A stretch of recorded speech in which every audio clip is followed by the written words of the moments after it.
Yeah. Yes, Luke helped me a lot. But yeah, we have a podcast. It's not like a special silly podcast where we talk about other things, etc. It's the episodes of the shows just put into podcast form. So if you're not able to see the VODs, if you're not able to get on YouTube or whatever, and you want to catch up, they're in podcast form. I'm going to drop the command in the chat right now for the main place that you can get them right now. Currently, it's just up on podbean.com, but within the next week, it should be available on Apple, Google, Amazon, and Spotify. It's already up on Spotify and Amazon right now. If you just look up Homebrew Hall, you'll find it. Currently, we have the first 3 episodes of Ready to Roll out as of a few hours ago. And I'm working my way through and adding as many as I can over time. So eventually it'll have all of Ready to Roll, all of Eldritch Noir, a bunch of Rehash the Rolls, maybe not everything, who knows. But yes, we're very excited about it. I've already been notified that we've had a couple of downloads, which is fun because I only shared it with Patrick and one other person. So, and I guess my family too. But yeah. Cool. Yeah. And then the other order of business is that you now should all be able to hear me. Thank you, everyone in chat who said that I was still muted for some reason, but you should all be able to hear me. The other order of business is that Lydia sent me this the other day, and she asked me to open it on stream, so we're going to open it and see what's inside real quick. Present time. Present time. Open it up inside. It is a group effort, not just me. A group effort. Yeah. Okay. Meaning I had a partner in crime. A partner in crime. Rip. Oh no. Yes. I am now blessed with my own. And we are all You want to doomed. share with the class? Yes, I will. I am blessed with my own. If you can see that little Miss Fodder die. It has the Homebrew Hall logo on the Homebrew Hall logo on the 20, and so yeah, this is gonna be awesome. You're all doomed, especially since my first roll with it was a nat 20. So good luck. Is that a No, it weighted means you've die? wasted the luck for tonight. It's all burnt out. It's only gonna be 19th. We'll see. We'll see. I don't know, but yeah. So with that, thank you for coming. We're gonna get started, and Ian has our intro for the night. Oh, let me awkwardly swallow. Okay. Last time on Ready to Roll, Drith, goodness, I can't talk, just so everyone's aware for future reference. Drith wrecks an economy, or something. The dudes and dudette fend off some booty grabbers, and our friends are filled with militant righteous anger. Will the town receive the aid it needs? How many shrubberies does it take to ruin a woodland economy? Stand by and find out, right now on Ready to Roll. Perfect. So yeah, after repelling the Norsaen raid last session, and you all are being, you becoming the champions of Cordovan, from Vitalia, except for 2 of you who decided to pass on the honor for personal reasons. You all have been ordered by Baron Vitali to go and take the and go to Norgarn to speak with the Boyar. For reference, the Boyar is for the reference to the audience who might know, the empire is split into pretty much 6 different regions, and each region is controlled by a boyar, and the barons of each region answer to the boyar of the region that they are in. So that very feudal imperial structure. And so Cordovan is part of the region of Norgarn, which is the newest region of the empire. Only a few hundred years spent in the empire. And so they answer to Boyar Alifir Kjartansson. And they Bless yes. you. Yep. And so taking the shaman they captured last time, Hjalta, they're going to go to Norgarn and help in its defense, since I know Podara is going to go attack there next, as well as let the boyar know that he needs to step up. Perfect. So that's where we'll pick up, is in that morning. So you all are packing and getting ready to go. Is there any specific preparations that you all want to make? You are going to be traveling with a contingent of soldiers. So you won't be by yourselves. You'll have plenty of supplies. So is there anything specific that you all want to do before you leave? I know Kadiak had something that he wanted to do. So we'll start with Kadiak, and if the rest of you have something, then we can go from there. Yeah, that conversation can happen on the road too. I was thinking about the things you made. Oh yes, those things. Yes, thank you. So Jack will gather the party together. In the north, it often gets very cold, and as a protection against that, I have made each of you one of these. He hands out a stack of blankets. They aren't. Each one is unique. He hasn't decided who gets which one yet, but everyone can just choose one of the blankets there. He points out. You'll see that I have also. I've also transcribed your names into Norsaen, into the Norsaen runes. So you'll see here, everyone has their name on one of these blankets, and you can see them the way that I would write it. I'll be putting all of those pictures into the Discord chat for everyone to see, pictures of the blankets, but that is, he's gonna hand those out and then stand slightly awkwardly to the side because he's not sure how Mordevirans view gifts.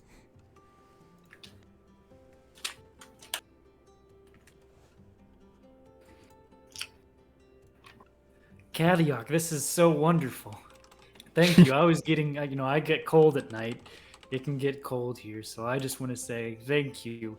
And Drith is going to take the blanket in both arms, and he's just going to kind of spread it out, and he's just going to hug Kadiak with it, so Kadiak is all wrapped up in the blanket. He'll smile a little bit, but try and keep his usual stern face on, like.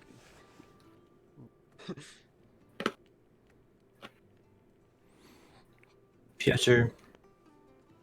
So you said, out of character, you said each one has one of the party members' names on it, correct? No, so I'm throwing the blankets into the chat still, or in the Discord still, but Gotcha. Two of the blankets have the representations of the names on it.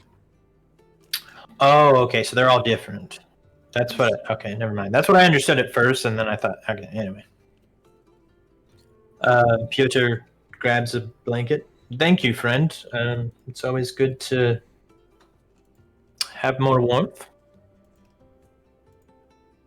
Of course. At this point, he will have gotten out of its grasp, but he'll be patting him on the shoulder or whatever. Corvette, you can see Corvette lifting one and just like looking at it, just really observing and kind of just looking closely at like the threading, just like the quality of the blanket, and just noting the detail. Kadiak, thank you. This is a rich gift indeed. One of the best I've ever had. I would hope so. These aren't anywhere near where my mother or her mother would make them, but I hope that they are sufficient for our needs. If we can, one of their blankets, as we travel further north, you will see what I mean. Wait, what's this made out of? Patrick, what sort of material was I able to get? Is it Vorpal bunny fur? It That'd is probably not be horrible really fur. soft. Would be very soft. It would be very, very soft. Vorpal bunny fur is quite known. It's quite an exotic, expensive fur because Vorpal bunnies are not easy to kill. In very, very. I very, know. But no. So probably would have been just regular, lamb wool. Your wool. Anya's actually not going to say anything, just kind of like nod. She looks a little thoughtful. She'll pick hers up.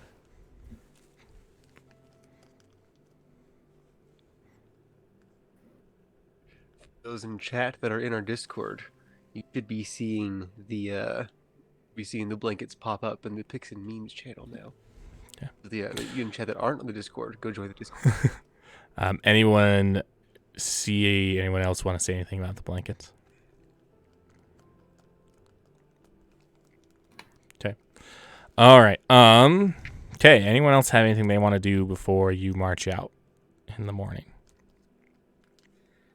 Real quick, Patrick, out of character, just looking at the map here, looks like the road to Norgarn is like. Are we gonna have to go through a mountain, or is there a clearly defined path? Or is it Yeah. kind of So through the wilderness? it generally there is a road, so it'll take a while to hit. There is an imperial highway that goes through each of the to each of the capitals of the regions, and then of course there are smaller roads. So to start, you will be on the road for the most part, and then when the imperial highway in the north end of the empire is not as well taken care of as because it's the newest section, and so a lot of it's probably still under construction, as well as the northern part of the empire is the most subject to Norsaen raids, so they're more concerned about protecting their lives than keeping the roads clean. So there will be some bits that are wilderness, but there will be some bits that are on the road. Just inquiring, Corvette kind of goes to find maybe the captain of the guard, or just whoever's kind of leading the expedition. Mm-hmm. Are we heading north of the Mount Snowhorn, or south of it? Because I figure we're probably not going over it. Yeah. So the captain of the contingent is a man named Leosha. So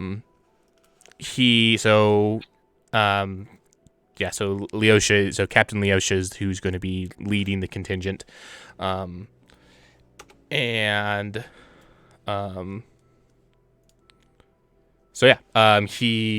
approach him, and he informs you that the Imperial Highway passes just south of the of Mount Snowhorn.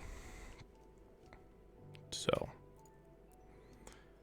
that is what that's where you'll be passing, is south of the giant mountain. Okay. Cool.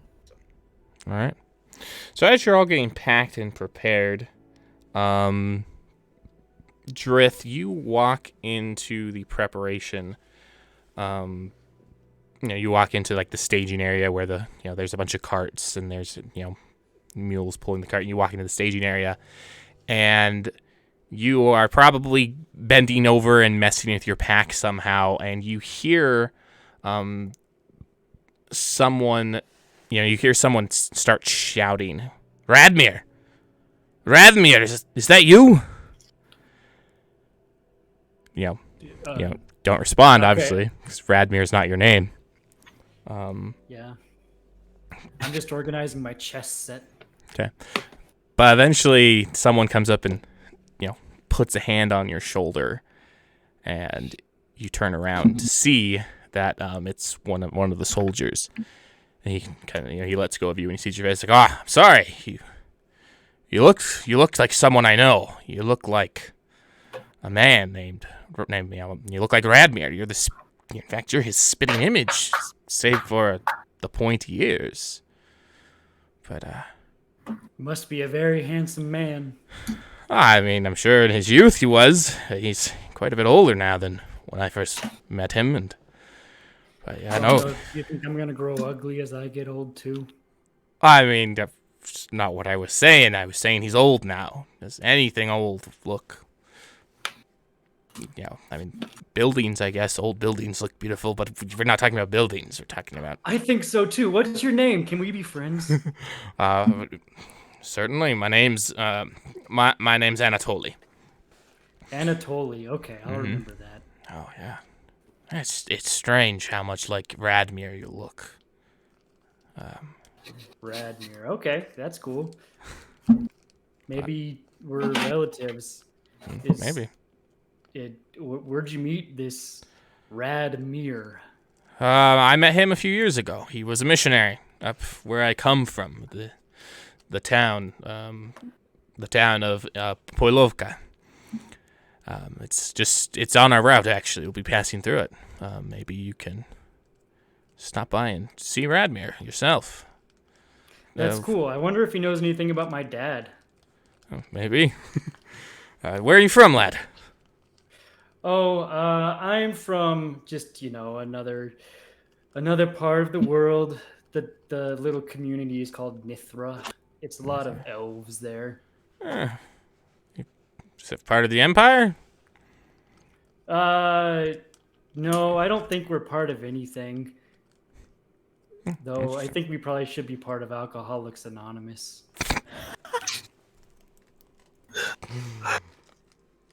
Wow. Interesting. Well, I'm sorry to have bothered you. Just thought you were an old friend. With that, he kind of turns and he walks away. All right, that's okay. And Jeff will yell at him like, "It's okay. I'm a new friend now, so I'll get old. Bye." Perfect. All right. Okay, so, and with that, you're off. You begin to make your way to the northwest. What does everyone do while you are traversing and joining in this caravan? So what is the setup? Are we all walking? Are there like wagons? Are we on horseback? There How are wagons. many soldiers are there? There's probably about 36 soldiers total.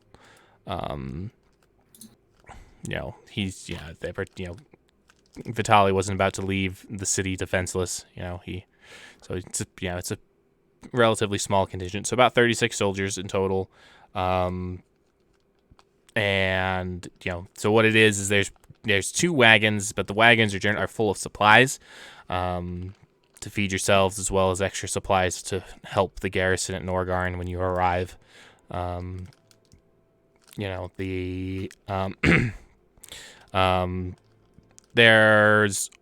Were horses, but the horse, there weren't very many horses provided. There's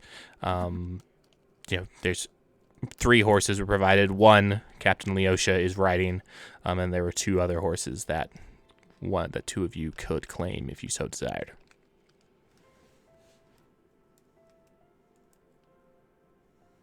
But I mean, Pyotr one likes would horses. be one would be expected to go to Jelania since she is Vitaly's sister.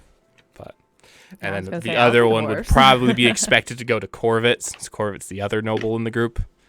That's But valid. that's up to Corvette whether he wants to take. I mean, it's up to them whether they want both of them, whether they want to take the horses. Yeah, retcon. Pyotr would know that instinctively. You would. You definitely would. Adios. It's good with walking, especially if that means he can, keep an eye on the prisoner at the same time. Unless, wait, did you see the prisoner was in the wagon? The prisoner is being kept in the wagon, yeah. Yeah. Nope. Mind that. But she We're is walking near the wagon, though. At least. heavily bound because no one really trusts her except for you guys. A what? You Except presume for too much of me. except for some of you guys. I don't necessarily trust her. I trust that she's bound to her word, but I don't necessarily trust her. Yeah, no, I'll ride. Are you gonna ride the other horse, Corvette? I will ride at the beginning and then take a walk after a while. Gotcha. Horses were never Corvette's favorite. Riding them. He liked the wagons and chariots, of course. So. Gotcha. Perfect.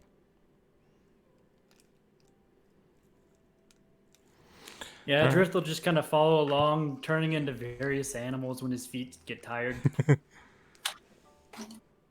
Okay. All right. Actually, with that, Drith, can you turn into a horse? Oh, you know it. Let's have a race. Okay. Just, wherever. We look off in the distance to find some point to race to. Like you and me as. Yeah, you're at I'm riding on a warhorse? horse, and you turn into whatever kind of horse you feel like. Just a little levity would be nice on the road. Okay. Okay. Are you ready? I'm ready. All right. That's my animal handling skill. So I'm assuming that you're using the riding horse stats, Luke.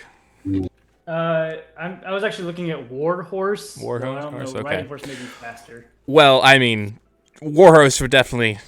I mean, Warhorse would have some advantages. Corvette is definitely on a riding horse, however. They did not provide you with war horses. These horses are not expected to go into battle. Oh. That's good. That is very good to know. That is very good to know, Patrick. Drith, you are welcome to use the warhorse stats because you can turn into whatever the heck you want. All right. Corvette is stuck. So Corvette, I'm gonna need an animal handling check from you to see how well you do. Whereas Drith, I'm just gonna need a basic athletics check using the warhorse stats, and if you are proficient in athletics, you can add that in. But It was almost really good. I got an 8. oof. It was on 16, and then it turned to a 6. I was like, oh. It's okay. I got a 9. Well, luckily because for you, so Drith, it's been a while. Not Drith. So Drith, you're not used to being being a horse, and so running full gait as a horse is going to be difficult for you. And then Corvette, it's been a while since you've rode a horse, and riding horses actually wasn't really that popular of a thing in the Southern Isles because the islands are so most of the islands are so small. So you just had a lot of the islands are so small that you just you didn't ride horses a lot to get around. You mostly just walked or you rode in carriages, and so you just don't have as good of control over horses over this horse as you thought. So your horses, I'm going to be rolling your horse's athletics check with disadvantage because of your low roll. So let's see how this goes for your horse. And your horse rolled a 7. So Drith actually wins this race. Not by a huge margin, but like by a little bit. He is able to get to the end of. He's able to get to whatever the desert. You picked a tree is what you picked, out in the distance, and so you run to the tree, and Drith beats you, as you arrive. Well done, Drith. Well done. Ooh. Thank you. Yes, it's all in the hoofs. You Are think you like a horse. Are you still in horse form saying that, or are you? Oh, that's right. I'm actually in horse form, and so I'm trying to talk to you, but I forgot that I can't speak human. All right. Mr. he's Ed, like- just a lot of like. Braying and My neighing. lips are just like going all out. Big horsey teeth. Yeah, I'll be like, all right. What's your favorite food? Like, I don't know what. I feel like I should know Drith's one of his favorite foods. I don't know. I'll pull out a carrot if we have any. Drith munches on the carrot. Okay. So I'd pat his like mane and be like, well done. That hurt a lot more than I remembered. Oh. And then wait for everyone to catch up. What is everyone else doing in the riding in the caravan?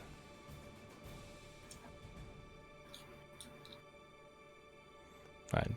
Cadillac, this is probably your first time in such an organized military because this is fair.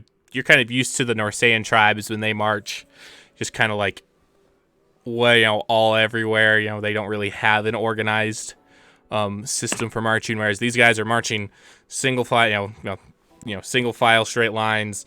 So you are way quieter than you were before. Yeah. So yes, the Norsaen marchers are probably a lot more organic than they are than the Mordvirans, as they go. So Adiok is definitely not staying in line. He is just going wherever he wants to as he walks, and he is breaking rank and file as he does so, and doesn't seem to care. And he's almost waiting for someone to say something, one of the soldiers, just to see what would happen. So most of the soldiers in that just sort of mood. most of the soldiers are just kind of glaring at you, but no one's really doing anything when they see the the necklace you received from Vitalia around your neck. They're all just kind of like, none of them really are able to work up the courage to say anything. So you're just wandering around, times marching right next to Leosha as he rides his horse, and times as just going wherever you want, trying your best to get a reaction out of them. But they're all just they're very disciplined. They don't really say anything.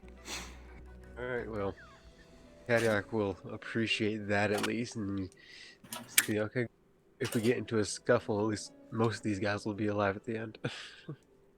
Perfect. Okay. You were gonna say something, Pyotr. Can't remember what. Oh, what? Are we in the middle of a forest right now? What do our surroundings currently look like? You're on a minor road, not like the main Imperial Highway. Cordovan isn't that important of a city. And so you're kind of on a minor road. There's mostly just there's some trees around you, but mostly it's just hills and plains. Cool. I was just curious. That was my contribution Okay. All right. for the rest of Artyom, the session. if anything you're doing in particular. Okay. All right.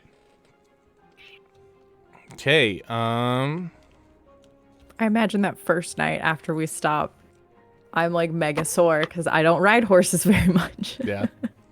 Probably. Definitely. But not as sore as Corvette.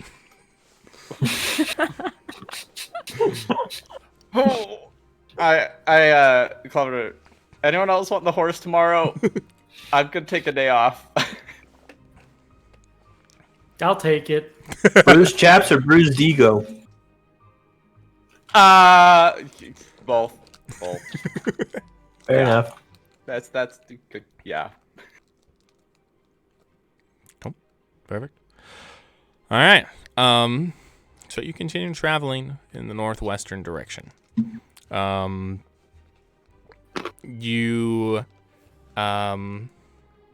just look at the map, it's probably gonna take you a plot appropriate amount of time in the term of a month or so to actually get up to Norgarn. That's so long. Yeah, so So long. as you start going in the northwesterly direction, slowly but surely the scenery begins to change. The plains, I don't know, actually. the plains and the hills start becoming, well, the first thing that you notice is the types of trees are changing. No longer are this the southern, the more southern, trees, but there's more pine trees, more trees, less grass and more things you would find in, grass types that you would find in northern climes. Everything looks hardier. It looks, like it's, it looks like it's, it looks, and then snow is starting to cover the ground, as you get more northward. So yeah.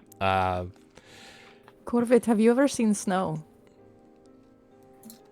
Only a couple times, and at that he wraps that blanket just over his shoulder from cat access. I'm like, I hate, like, this is the exact opposite of home. I don't do well in the cold. No, I hate it too. Do you get snow in Cordovan though? I mean, you're much closer than the Southern Isles is. Yes, Patrick, confirm, deny. Oh yeah, but you'd get snow. Okay. Yeah. This is more of the perma snow climate because it's farther north. But when it's when it's closer to wintertime, you would get snow. We don't.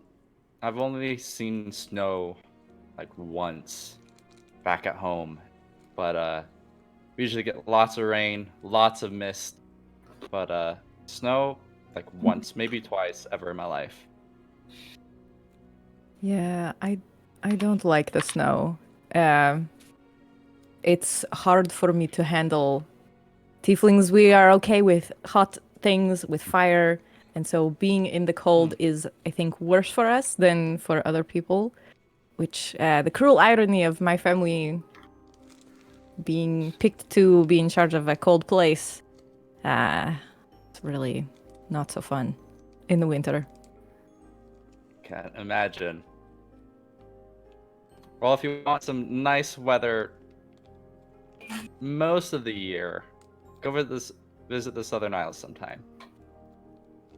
Maybe I will if we, live long enough. We will. Yeah. You sound very confident. I know. I'm trying. At least you're trying. But hey, I'll keep on. Let's see. Can we say that Drith has been speaking to the horse that he's been riding, or the one that Corvid was riding? Sure. All right. Wait, what's its name? That's a great question. I did not think anyone asked that. Give me 2 seconds. You'd mean to tell me you haven't given this horse a full backstory? Nope. Like I got its lineage, it's everything. Like it was a prize racing. I'm just kidding. No, I don't have any of that. Its name, according to this random name generator, is going to be Flash Flame. Flash Flame, that's a radical name. How'd you get that one? I clicked get horse names.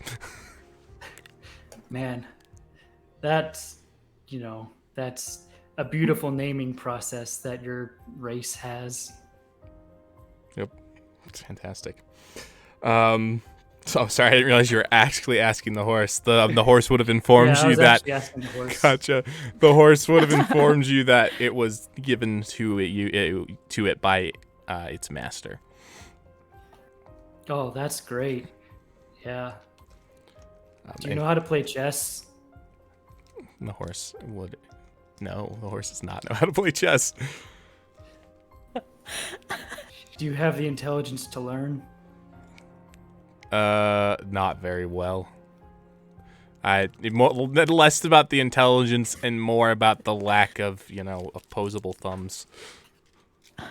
Okay, that makes sense. Hey, You wanna RTM, Yeah. you want to play chess with me, or do you want to teach the horse how to play Wait, chess are with you me? a horse right now, or are you Drith right now? I'm Drith right now. I'm just speaking to the horse. Okay, I was like, I can't speak horse. Drith, I distinctly remember last time that you played chess, you didn't know how to play. And I'm not certain that someone who doesn't know can teach an animal that can't know. The Also, words they that don't you have say- opposable thumbs. Well, he's got an opposable mouth, though. No, he You know, doesn't. he can move it with his He's got a teeth. regular mouth. Oh, yeah, I guess that's true. Anyway, well, I don't know. Well, do you want to play with me? Because I think you have to pretend to be blind right now. And I think I can beat you if you have to pretend that, while pretending to be blind. Actually, Oh wait, we haven't addressed that, have we? I mean, yeah, it doesn't. Last time, didn't Artyom take off his eye bandages and never put them back on? Oh, I forgot. Yeah, he thought that one through. Now he's just wearing the nice one that Anya made him as opposed to the old one. But, I mean, no. Drith, taking advantage of someone, whether it is an imposed disability or an actual one, is kind of bad. Write that down. Drith writes that down. Okay, then will you teach me the rules of chess? I can certainly try. Okay, excellent. You know what I was far better at? What? Was far better at playing jacks. Jacks. Because chess was kind of a rich person's game. And I grew up on the streets. Oh, that's right, because It's- you hate all nobles. Yeah, a lot of them. You see, it's a lot easier when you're on the street to find little scraps of metal and wood to turn into a jack and then, try and bounce a ball and then pick them all up, as opposed to make chess pieces.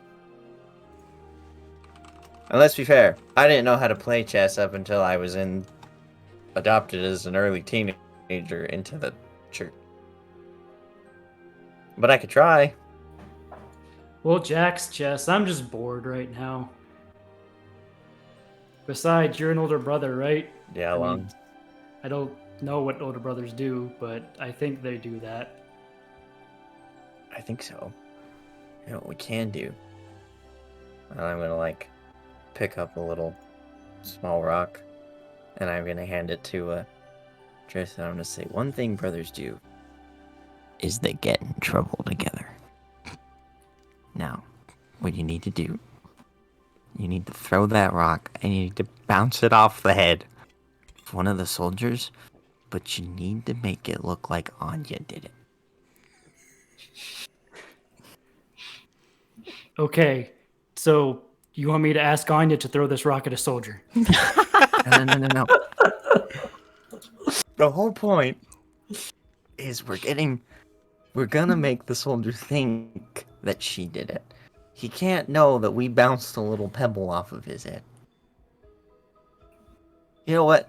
Maybe we should throw it at someone who knows and likes us. Try and bounce it off of Pyotr's head. Okay, I'll do that. So Drith Alright. will go stand behind Anya and then throw it at Pyotr.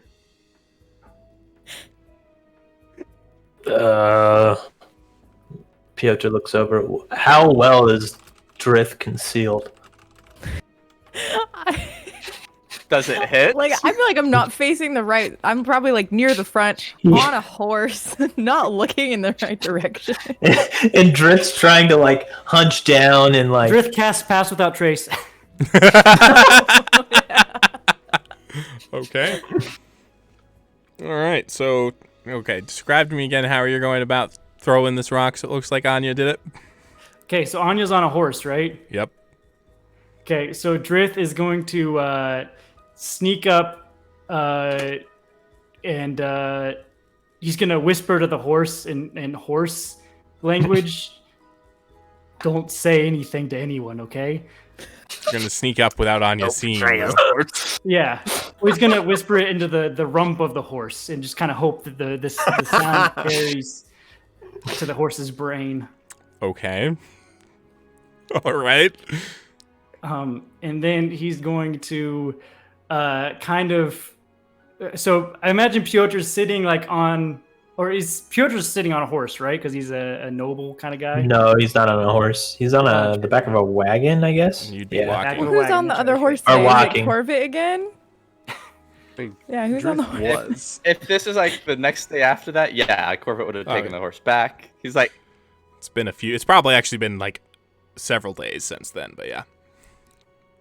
Okay, and then he's just gonna kind of try to lob it, so like so the angle would look like it could have come from Anya. Like it'd be really hard to tell, you know.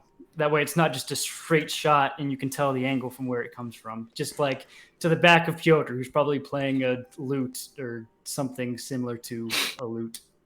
Give me a sleight of hand check. Okay. Should I roll a perception check opposed? It's a 14. Just tell me what your passive perception is. It would 10 plus be your wisdom modifier. Yeah, it would be 17. So Pyotr, you definitely noticed Drith like crouched behind you and walking behind the rump of the horse, and you just like Kobe with the rock to try and hit one. And I'm gonna say before it actually hits Pyotr. Wait, first off, does it hit? Do I have to make an attack roll? No. Okay. Before it hits, Drith is gonna yell out, Anya, why would you do that? Pyotr looks over. Yeah, Anya, what the heck? Jeez. Do what?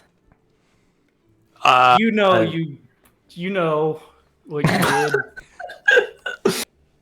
An insight check or something? He's like, what the heck? Drith,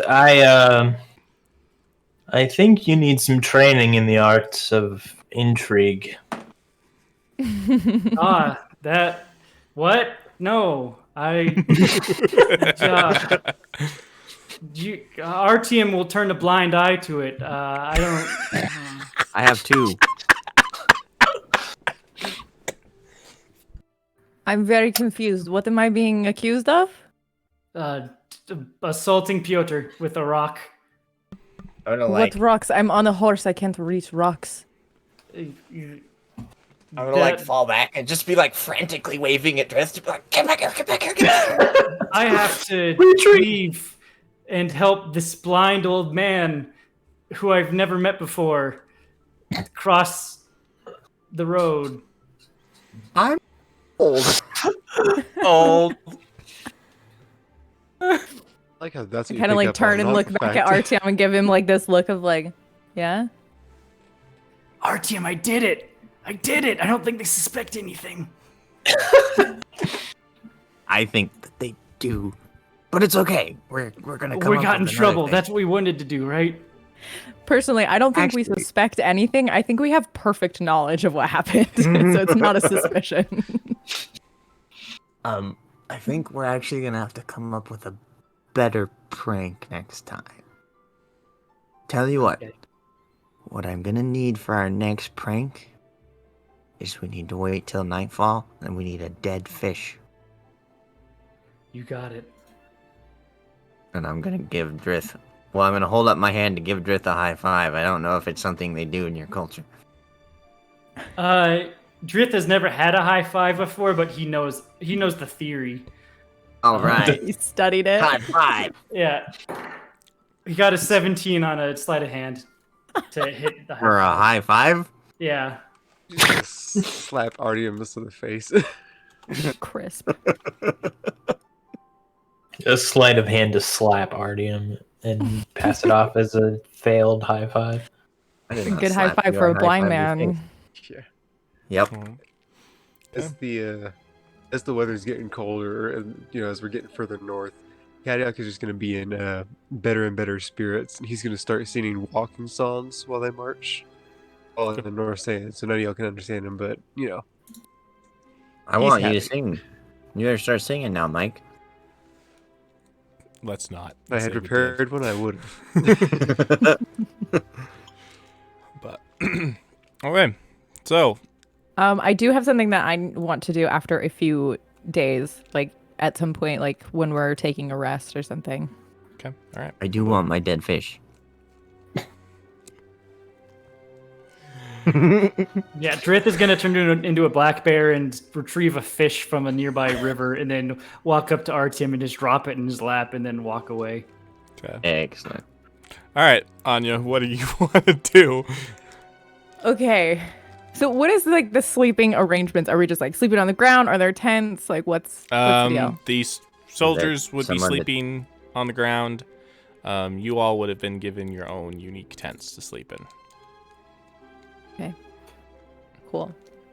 I am going to go to Pyotr's tent.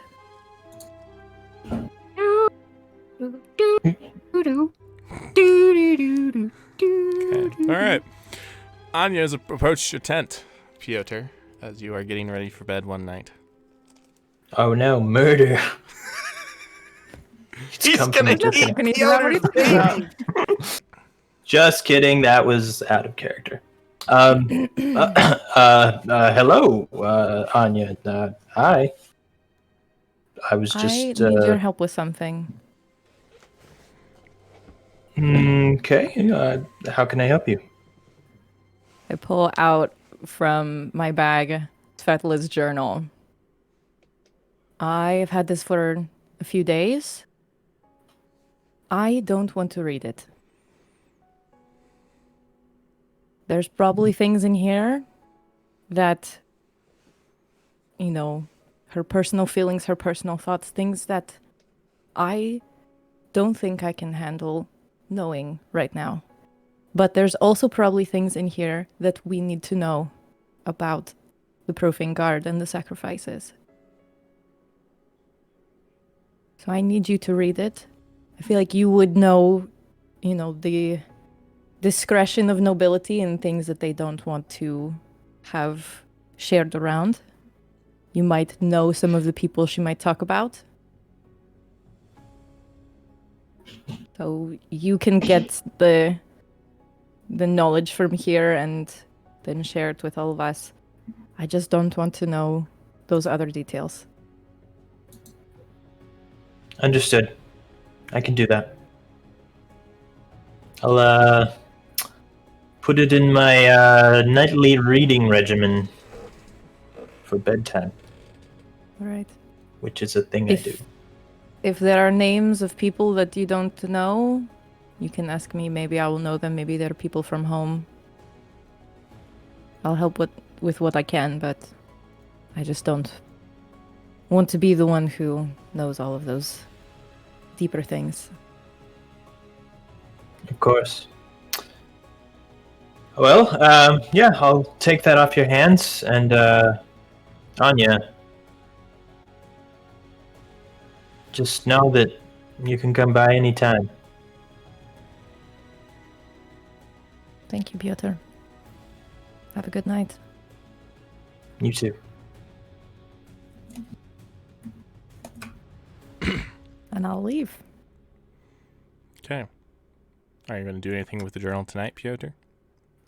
I mean, it's kind of late, right? I mean, it's, you know, you probably are just barely, you know, you've Just you've kind of- made well, camp. I You've guess- made camp. You've set your tent up. You know, you're Yeah. ready to go to sleep for the evening. Yeah, I mean, at this point, yeah, he'd probably just kind of be reading something to wind down anyway, so Pyotr will crack it open and just kind of leaf through it. Is there anything that sticks out? I guess it just starts at the beginning. Yeah, just from. Or no. Sorry, go ahead. No, I was going to say, just from your skimming, you're leafing through your brief skimming, you can tell that this journal covers about 3 years of history of Svetla's life, starting from shortly before shortly before Anya's family's murders, and ending a few days before you guys showed up. But other than So that, a few days after or before the murders. Anyway, in that vicinity. So a few, in that vicinity to just a few weeks ago. Okay. He's going to look more from like a month ago. Well, let's say a month before the events that led to her death. Okay. All right. Cool. So that's where you're going to start. Cool. Yep. All right, well, I want to know all of the things. well, cool. We'll say that takes you a little bit to discern some more and get some more information out of that. So you don't glean anything tonight, but as you dedicate more of your evenings to reading through this, I'll give you more information. Perfect. Okay. All right. So out of curiosity, RTM and Drith, what the heck were you gonna do with the fish? How many days has it been since Drith got me the fish? Oh no! Just a few. It's a pretty smelly fish. Oh, gross. Alright, so I'm gonna like... I'm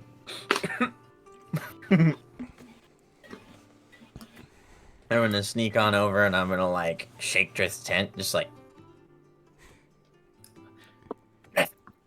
Yeah. Come here. What's up? Come with me. Okay. Lead the way. So we're gonna like sneak off into the woods, and I'm going to pull out the stinky fish. All right, Drith, Stinky fish. what we gotta do with this is we gotta put it somewhere for maximum stankage. Now, Okay. what you gotta do is you gotta look around the camp, and you need to pick somewhere that we can put it so everyone can smell it, but no one can find it. I know exactly the place. Oh no. Excellent. And I'm gonna hand him the stinky fish. Okay. Drith is gonna hand the fish to Alistair, who's gonna take it in his talons, and then Drith is gonna put his hand on RTM's shoulder and says, "Don't worry, I've got this." And controlling Alistair, Drith is gonna fly high over the camp that they have, and he's gonna drop it right into the fire. All right. This way. From how high? How high? How high is this this fish bomb? Okay. Arn L hover height. This is very scientific. You remember the one time when you were fighting a dragon and we had to crack out the Pythagorean theorem to figure out whether the dragon was in range? I say I do. it's 60 Scared to feet. death. From 60 feet, he drops the fish. Okay, so you drop it into the fire. And at this point, the people around the fire are the two guards who are going to be keeping the first watch of the night. And they're just sitting there chatting, and this fish just into the fire, causing sparks to go everywhere. And the two guards just like start looking around. They're looking up, and then they look into the fire, and one pulls out who has his spear. He pokes into the fire, and he stabs the fish, and he pulls it out, and he looks at it.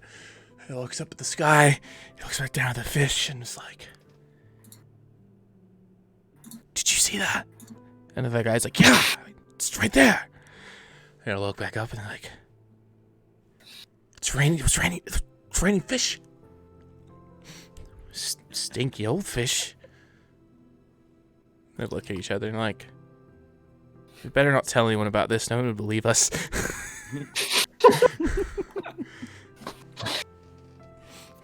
Yeah, how was that? Like a Drith. The fire is the best place to get scents out, you know? That's not quite what I meant, but in Oh. this instance, it worked. I would give you another high five. Brother things. All right. Now I gotta think about other brother things. But for now, we've done good. Yeah, Come we on, have. let's go play a game of chess. Okay.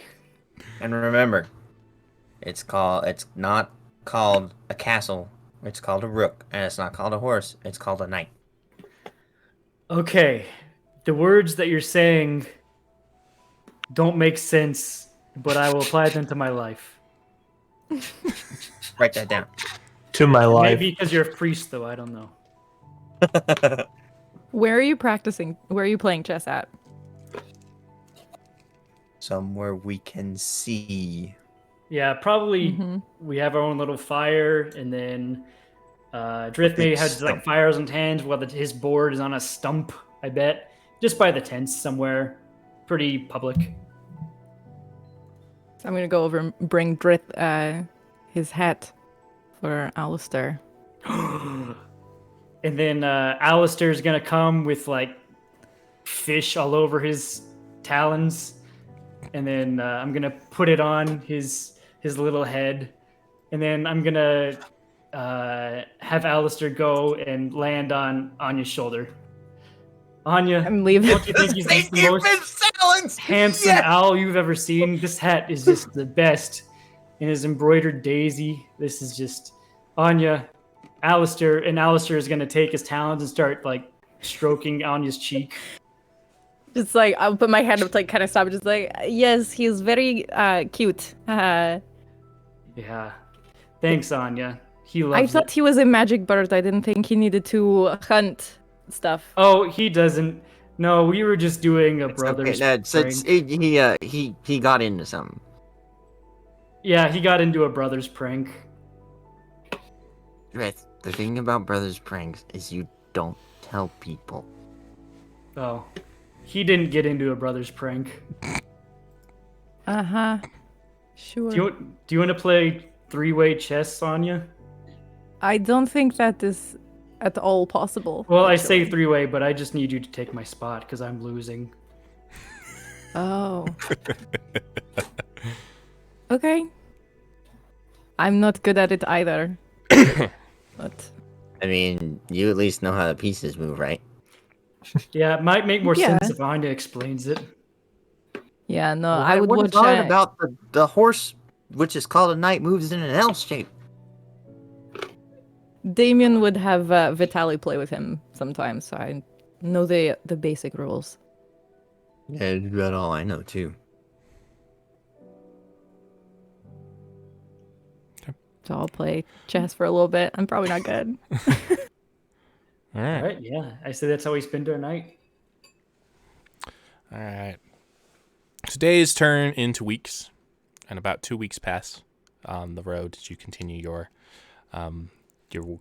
journey northward. And so as you're traveling, you do pass through some small towns and villages, and as you're passing just south, you eventually, in the distance, you see the, Mount Snowhorn is the largest mountain in the world. And it's, it doesn't have any other mountains next to it. It's just this singular tall mountain that just reaches far up into the sky. And with the cloudy weather, you can't even see the top of it sometimes. And so it's just this, rock, at the base, it's rocky, covered in green, trees and other plants, and the further up it goes, just more and more snow. And Cadillac, you feel a particular reverence as you pass by the mountain, because Mount Snowhorn is a sacred. Is sacred to the Norsaen religion. It is it is in times past and in times modern. It was lots of shaman take their pilgrimage there, because it's thought that the higher up you can go on Mount Snowhorn, the closer you are to the spirits, and you are able to communicate with them. So yeah, as you're passing, you feel this sense of reverence, and Hjalta kind of like bows her head, and in prayer to the wild spirits. Is there anything in particular that you'd like to do as you're passing Mount Snowhorn? Could also, his tribute to the skip his tribute to the and as he is in a spiritual mood, he's going to Artyom. Artyom, I have a theological question for you.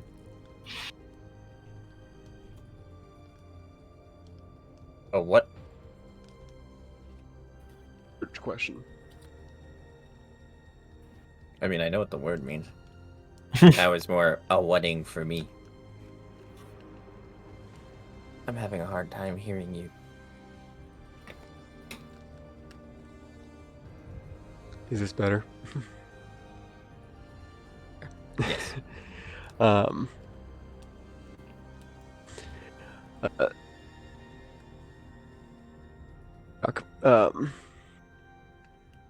Up and says, people, the dragon touched, all of them. How are they chosen? You and Corvette and the others that we've met. How are you chosen? Dragon touched.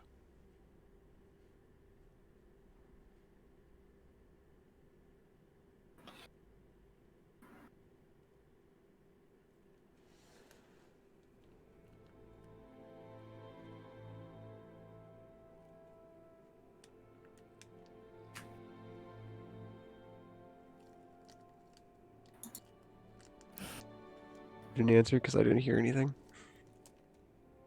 I didn't hear anything either. I just heard robot noise because I had a big internet spike. Okay. Your people, the dragon touched. You and Corvette and the others we've met. How were you chosen?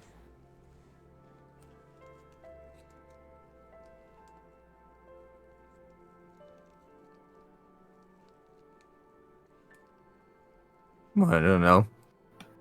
Would I know how? Dungeon Master? I mean, so it is pretty well documented that those, the Dragon Touch, the Asimar of this world, specifically have one of the 12 saints' blood running through them. You had, so at some I'm point. not telling him that. So, I mean, and again, that's up to you whether you're going to tell him that or not. So yeah, that's you're related to one of the original 12 saints of Silhana. But you're not sure why the saint's blood manifested in you in this way, because there are other people who are related to saints of Silhana who don't have the golden eyes, and they don't manifest as Dragon Touch. So you aren't sure exactly why you manifest in this particular way, even though you have the blood, but you just know that it's because you have that blood in you. Somewhere, somehow in the past, we are related to one of the 12 saints. But what makes particular individuals who are descendants of one of the saints actually manifest as a dragon touched as opposed to others, I have no idea. You act as a direct line, and you have blood, the blood of one of your elders. You are a direct line to one of your elders. I mean, there's blood somewhere. Wouldn't that be a great honor? It should be.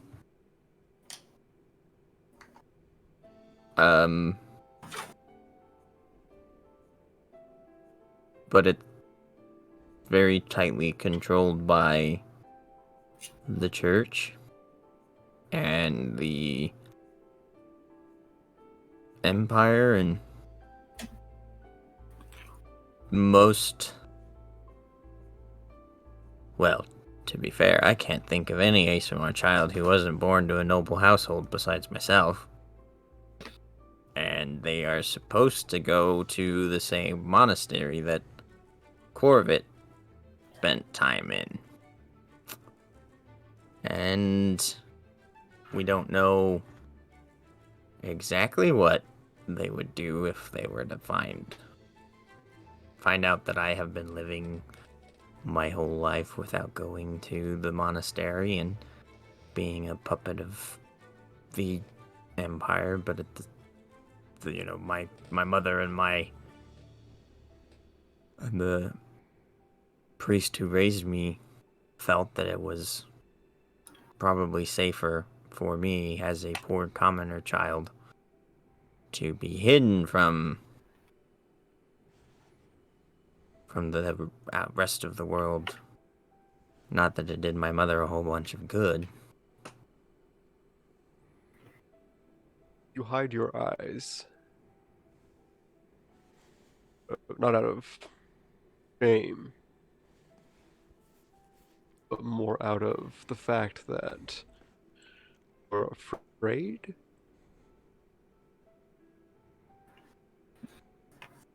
I'm sorry. I'm just trying to understand the implications of being a dragonborn, because you're not dragon, but dragon touched.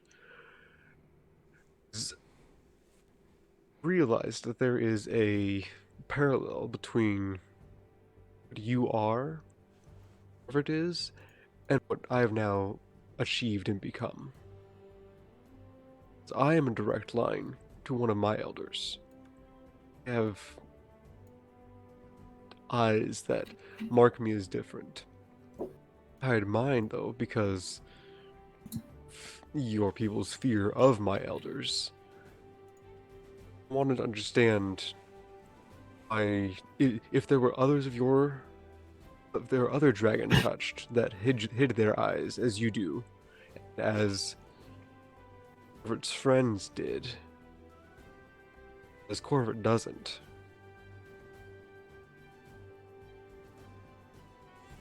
Corvette doesn't hide his eyes because Corvette doesn't have to hide his eyes. But Corvert's friends did, and they were also noble, weren't they? I don't know. I don't know how Corvette's friends hid his eyes.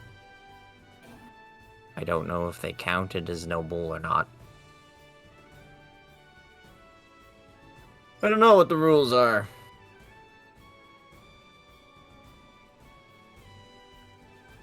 I just know that I am what I'm not supposed to be. Surely if the elders... Sorry, your saints, I think you call them?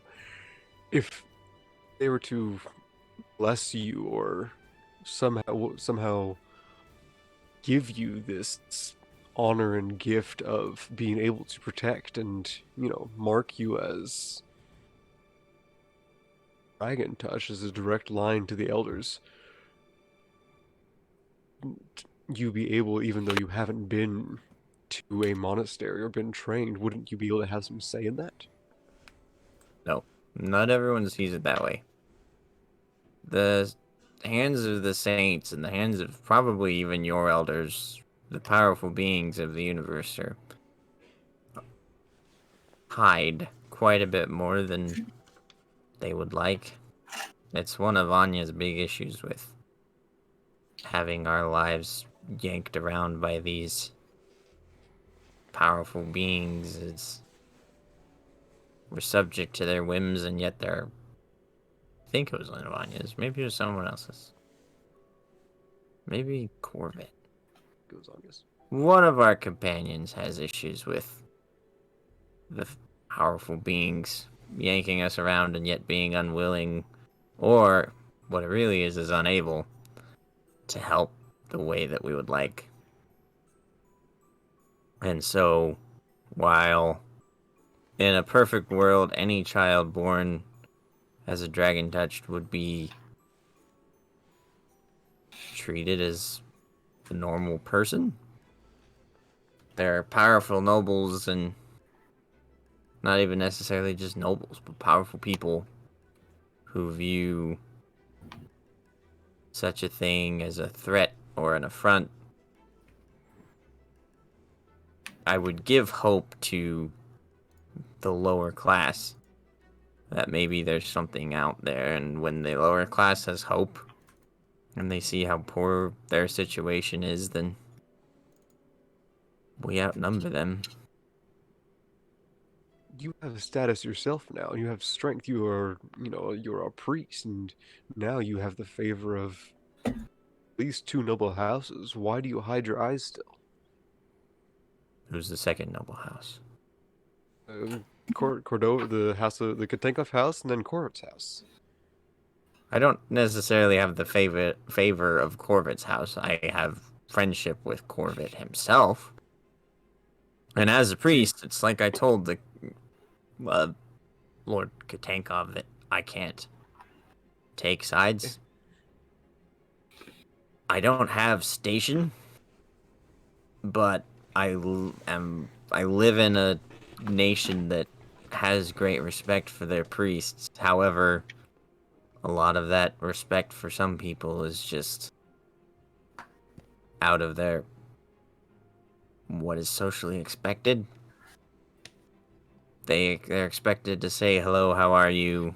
If I show up and ask for a cup of water or a piece of bread, they're supposed to share with me and then send me on my way. But the real respect or the ability to make a difference, especially at just where I'm at, I'm no bishop or cardinal, I'm just Artyom. Unfortunately, not everything is as simple as the strongest person leads the war party.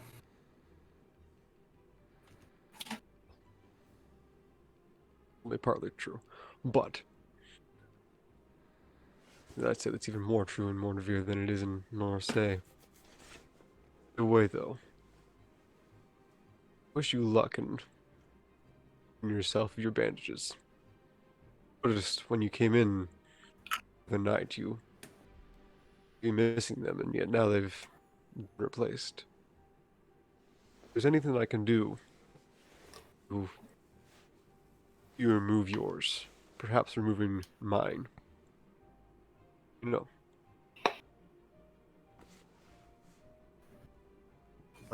I don't know if I can change the stigma around of, being touched by a Fey Lord. But as for my own bandages, more than likely a ring of minor illusion or something would work. I've been working with someone, or I asked someone that I would consider fairly close to me to help me with this before we left Cordovan. If not be able to give any magic help, but there's a mundane thing you need, let me know. I've been able to craft a few different things for people, and be willing to make you one as well. Well, maybe not with my eyes, but do you know anything about being an older brother? Do I ever? I have 7 younger siblings. What do older brothers do besides get in trouble and play pranks and... Your brothers do. Brothers, we protect, we teach, we get out of trouble, as opposed to getting into trouble. We help them discover who they are. We help them understand their place in the world. Good place, not their place that they are being forced into by others. Anyone threatens a younger brother or younger sister, or they mean them harm, we older brothers make sure that they understand that dealing with one deals with all. My oldest brother, actual oldest brother and my oldest sister, they were twins. They, at one point, came back from a raiding party early because my youngest sibling had been done. She was born without an arm, and was a child was picking on her and had teamed up with other children to throw things at her, especially when she was carrying something with her one arm. Well, we got wind of this, and all 12 of us escorted her to a festival once. And at the spot where she would normally get sticks thrown, or rocks, or at one point a squirrel even, he surrounded her and made sure that the other children knew that there would be no more of that. Didn't hurt anyone that time. Next time, though, she was alone, and she again got things thrown at her, and so the 12 of us other siblings went and tossed them in the river. And throw things at them, we just threw them. After that, it stopped. But the point is, we need to be there for our younger siblings in any way that they need.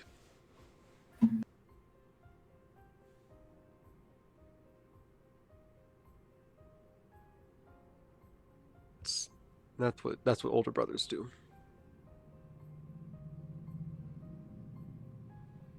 Oh, I see.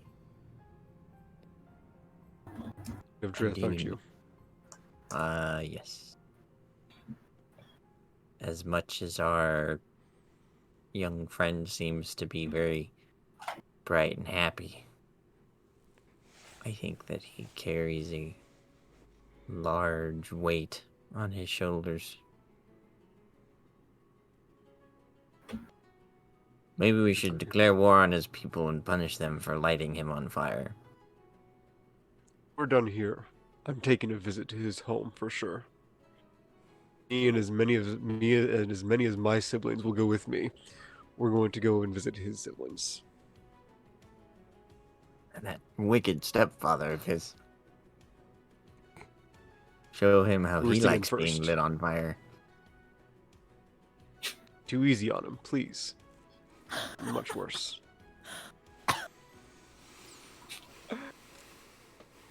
But first, we save the world. First, we make sure that Mort stays asleep, yes, and if we can, kill him this time instead of just putting him to sleep.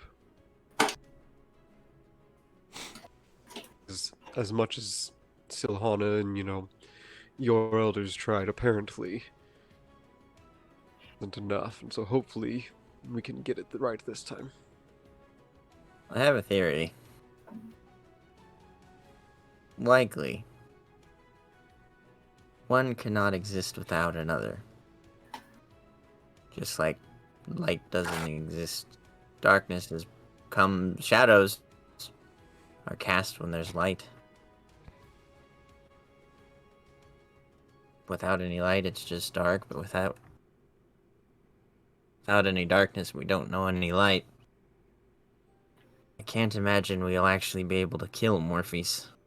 My guess is we'll only be able to keep him asleep. In that case, we better try waking up Silhan at the same time in case we can't get him back to sleep. I don't know any good lullabies for dragons.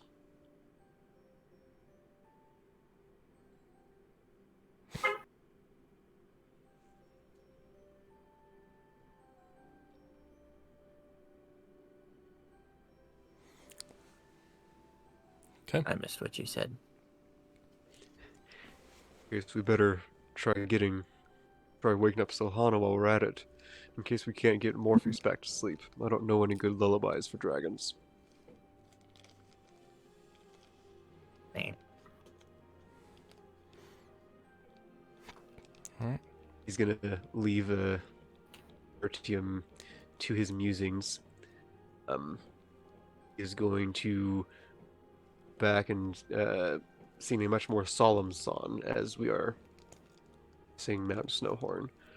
And he's going to be doing it right next to where Shaman is, and where she can see the mountain, and hopefully she will join in as well, because it's not one unique to my tribe or path. All right. With that, we're going to take our 5-minute break. So yeah, stick around. We'll be back in 5 minutes. Yeah, talk to you in a minute. Hello, everybody. We are back. So yeah, pick up where we left off. Just one thing. So Artyom, as you... wrong button. Whoa. What happened? Sorry. Press the wrong button. Anyway, Artyom, as you go back to your... As you go back to your tent after your conversation with... with Kadiak, that's the dwarf's name, you see in your pack... A dead fish? No. You see in your pack a note that simply reads, it's in Celestial. It says, "It's hard to see the stars when you're a blind man." And that's all it says. All right. In Celestial? In Celestial. And then there's another one that says, "That was such a Pisces move." There's not one that says that, but okay. And that What one's time is wrapped it? around like a little bit of quartz. But, all right. Wait, what time is it? I mean, this is how you find it as you're going to bed. Time to get a sundial. All right. Or do I recognize the handwriting? No, you don't think you've ever seen this person write? It's not a lot. You can give me an insight check. We'll see that. We'll do that way. Give me an insight check. I mean, Adam thinks he knows who wrote it. I don't know how this person got it into my bag.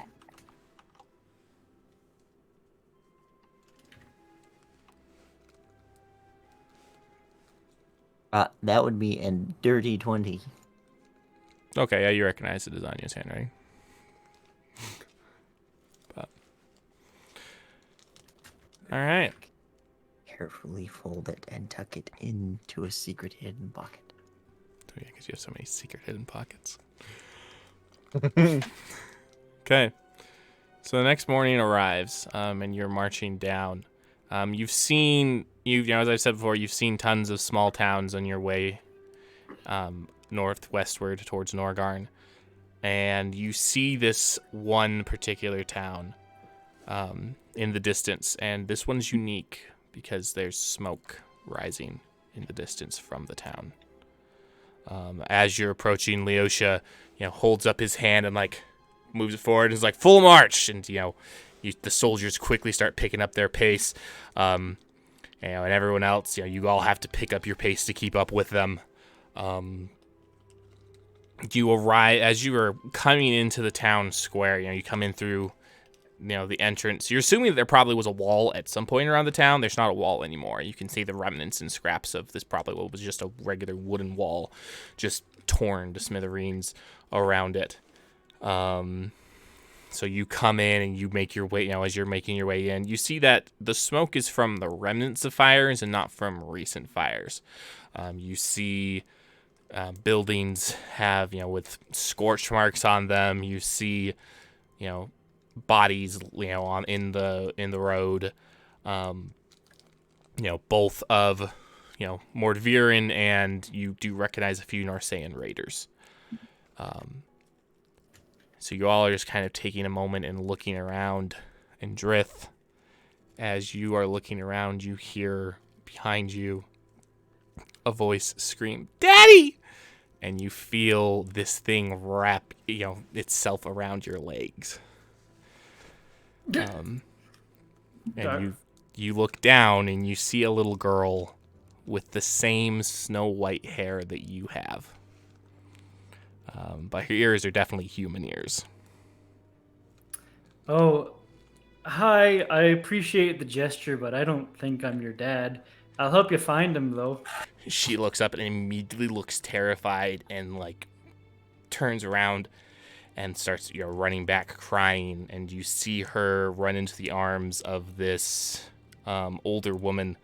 You're probably guessing late 40s, and she just puts her arms around this little girl, and she looks up at you, and she looks confused, and she says, "Who are you?" Oh, hi. I'm Drith Sabin. Yeah.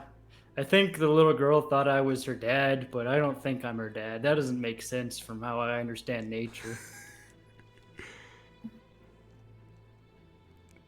It's impossible. You look exactly like my husband. Oh, I've been getting that a lot recently. I just say, the North is full of handsome men, I'll tell you that. So the guards have, your contingent is kind of spread out and trying to figure out what's happening. And this woman walks up to you. And so she has this one, the woman has she's, average village woman. She has dark brunette hair, starting to show a little bit of signs of grayness as she's getting up there in her age. I apologize to anyone of our audience who is of the older persuasion who might be offended by that fact, but The older persuasion, you have to be persuaded to get old. Exactly. But anyway, and so she's this little girl though has the same snow white hair as you, and she this woman just walks up and she reaches out her hand to touch your face, but then she kind of stops. It's just where are you from? Oh, I'm from a little community in the woods across the ocean called Nithra. You're from Nithra? Yeah, Antaran. My husband has told me of Nithra. Is he an elf? I haven't seen anyone besides an elf there, ever. Oh. Your mother. Is your mother's name Shara? Yeah.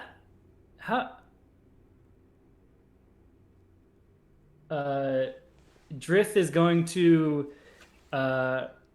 reach around and to his the emblem of an oak that he wears around his neck,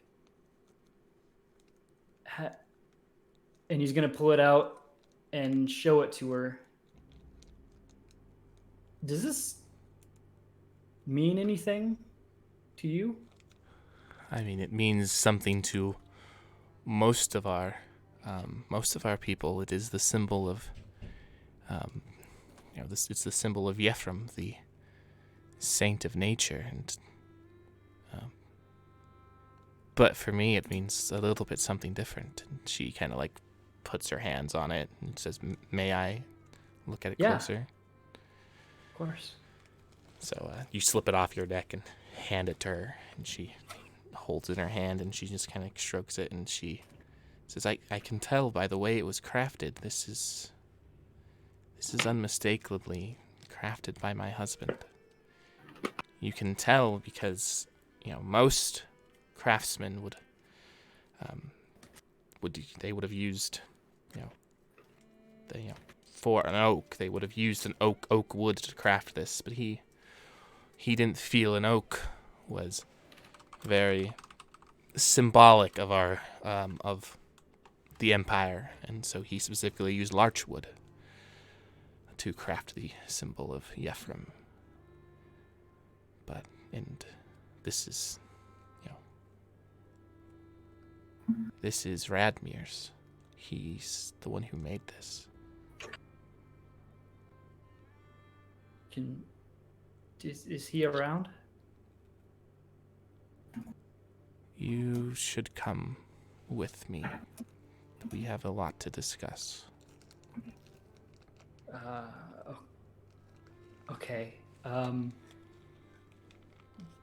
I have a feeling that this is going to be pretty big for me. Can I invite some of my friends along? Certainly. Of course. All right. Hey, everyone. I think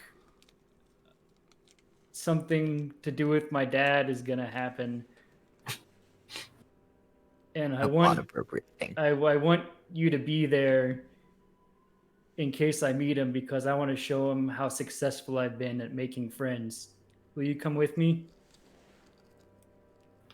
Adiak will immediately be over by his side and ready to go. You have my hammer. Thank And you. my loot. I think And my I hope spear. my dad likes all of those. We're all here, Drith. Okay, lead the way. Miss, I'm sorry, I don't know your name yet. My name is yes, my name is Lara. I'm Radmir's wife, and she motions to the little girl by her side. This is Iya.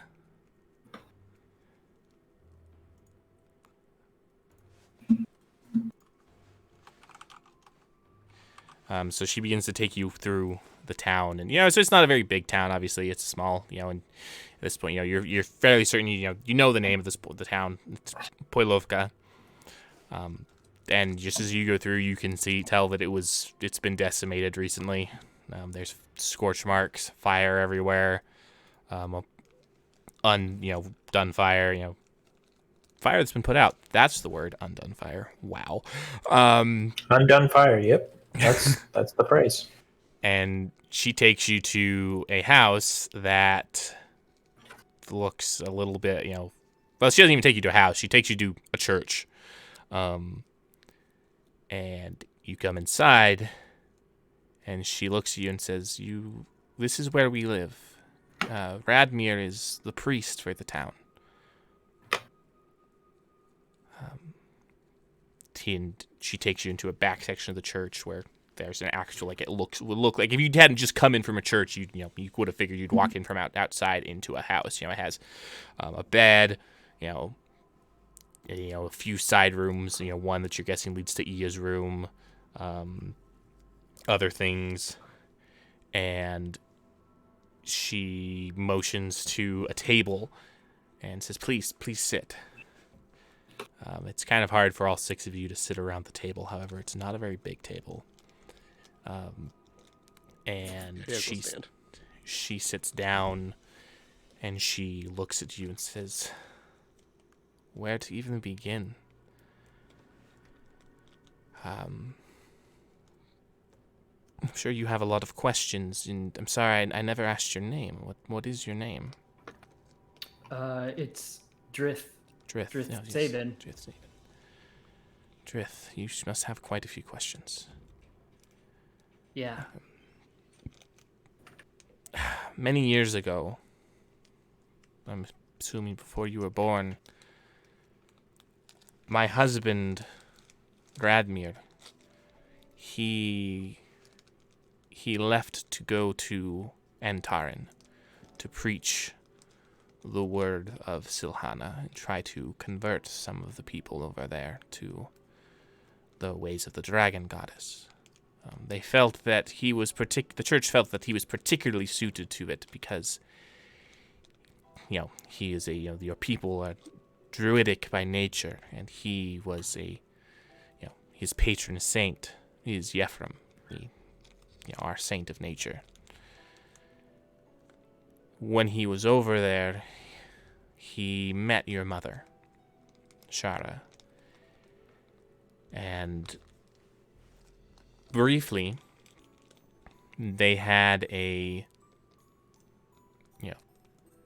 whirlwind romance is what he described it. He fell in love with her.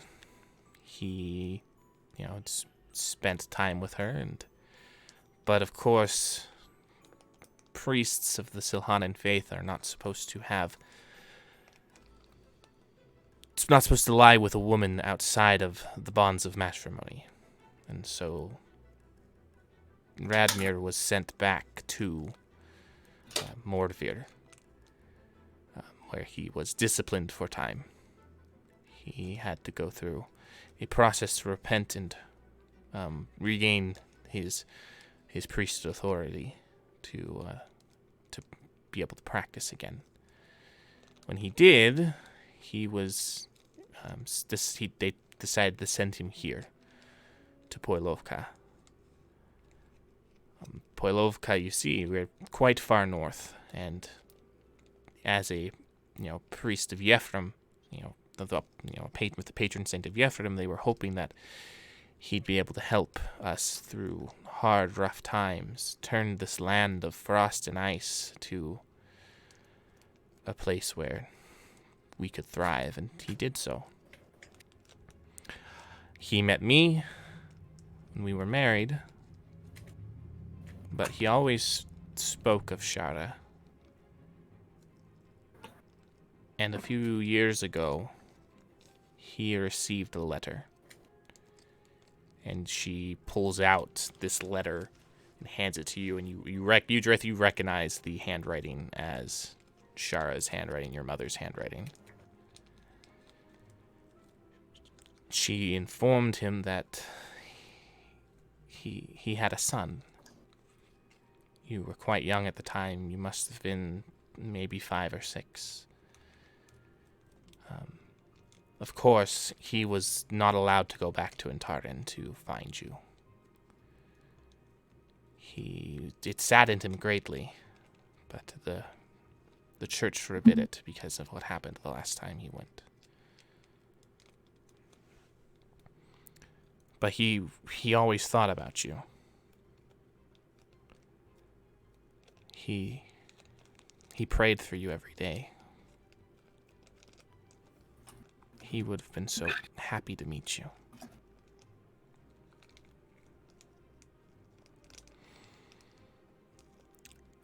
As you can tell, we were recently raided by Norsaens. Your father and your half-brother were taken in the raid. I don't know if they're still alive.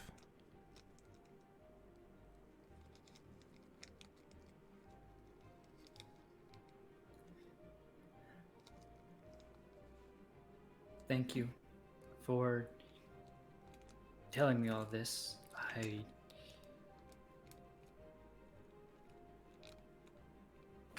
have a lot of feelings.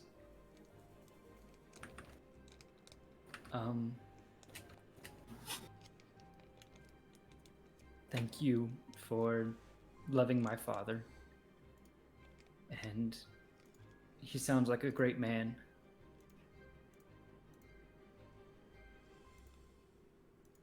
I want to rescue them if I can. And I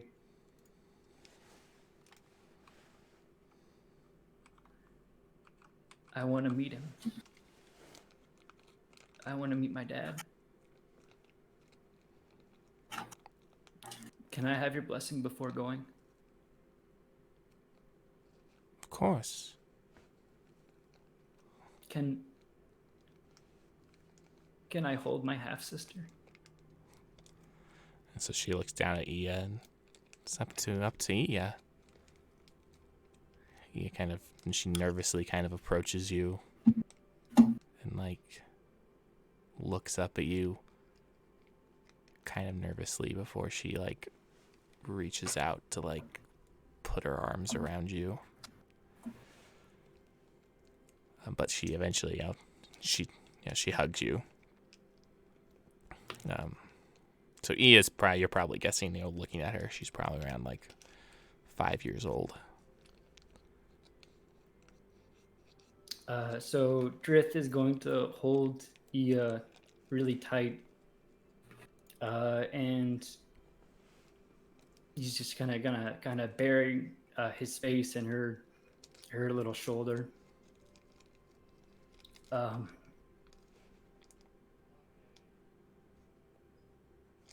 he says, Ia, I'm Drith. I hope that we can be best friends. And then he lets go of her from the hug, and he summons Alistair, and he holds Alistair out to Ia and says, "This guy will be your best friend too.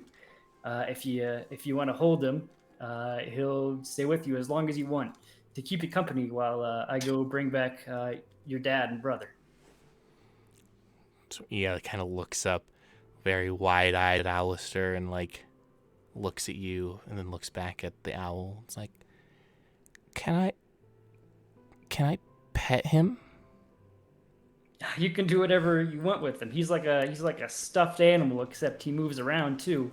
He'll do whatever you tell him to do. He looks at Al. She looks at Alistair. She says, "Alistair." She points to like the top of a cupboard and says, "Can you get me a cookie?" Alistair does his best to get her a cookie. I don't know how protected the cookies are. I mean, they just look like they're on a plate up on top of the cupboard. And so Alistair flies up and grabs a cookie and brings it down. And she's like, "We're going to have lots of fun with Alistair." And so Drith stands up and looks at Lara and says, "All right, Lara, I'm going to go get my dad, get my brother. These people are my friends, and they're the strongest, best people I know. And I expect that they'll come with me too."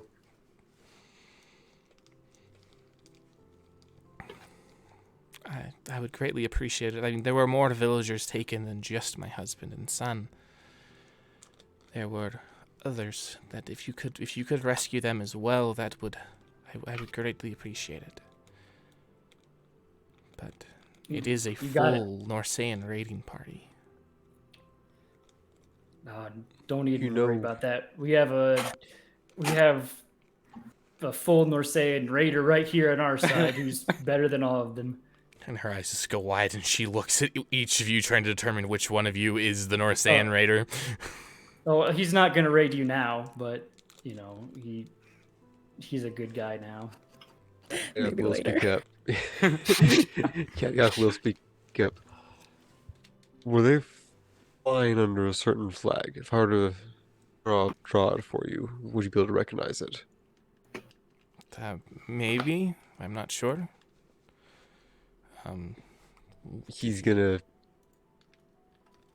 Kadak is gonna do a quick sketch of what he knows Podara's symbol to be. Okay. That she's using currently because they saw it on the raiding ships, and he also just knows it. Okay, so she looks and goes, "Yes, they were flying that symbol. But they had another symbol with them. It looked like it looked like a wolf's paw as well underneath it." I see. Thank you. We will get your husband back. We'll do our best to get your husband and your son back. Thank you very much. Do you happen to know what direction they went? Where they left? Not sure. I was hiding in the cellar with Ia. It wasn't until I came back up and looked that I knew that I discovered that Radmir and Renov had been taken.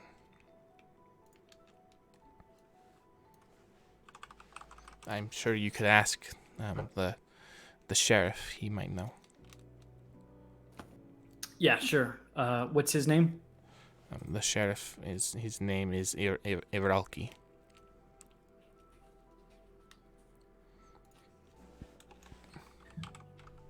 Awesome. Okay. We will go and talk to the sheriff. Is there anything else that I can do for you before going? Yes, before you go, I have something for you. She turns and she comes back with it's a staff. That's what she comes back with. And she holds it out to you and says, "Your father made this. He was going to try to send it to you, but it's hard to find someone here who is going to go to Antaren. Now that you're here, I'm sure your father would have wanted you to have it." And she holds it out to you, and it's this beautiful, this one's actually made of oak, this beautiful oak staff that has intricate carvings in it.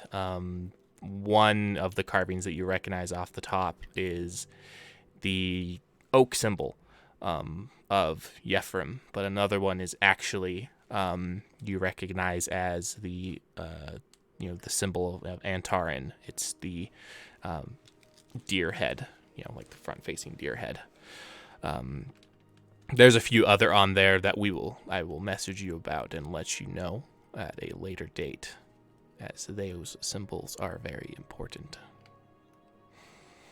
But yeah, so she hands that to you and says he spent many nights praying and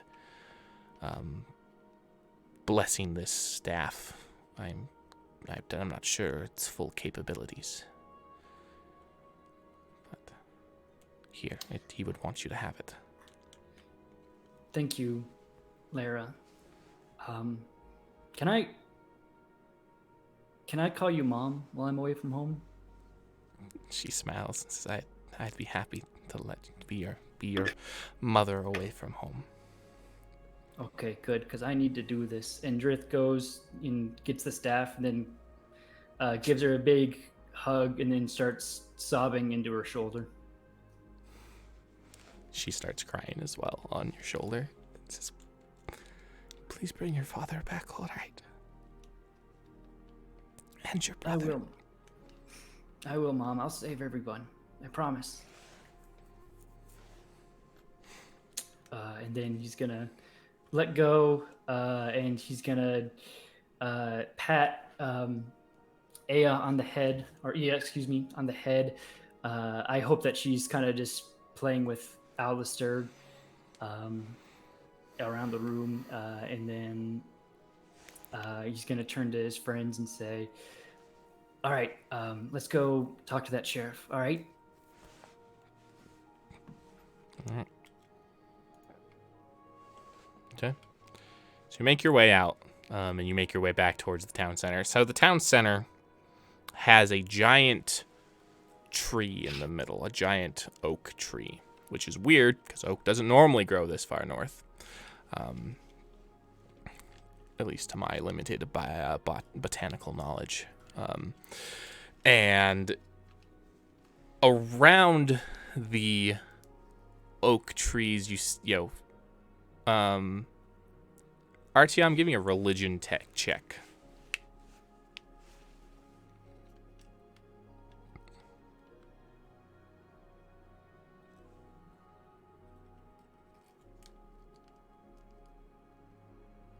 Uh, 18. 18. All right. So Kadiak and Artyom. Kadiak automatically knows this because of the origins of the things. But Kadiak and Artyom, you recognize around the tree are these carved statues. The central and most biggest one is a carved wooden statue of Silhana. The very, you recognize the dragon with the feathery wings. That is Silhana. That's what she's depicted as in most of the art that depicts her.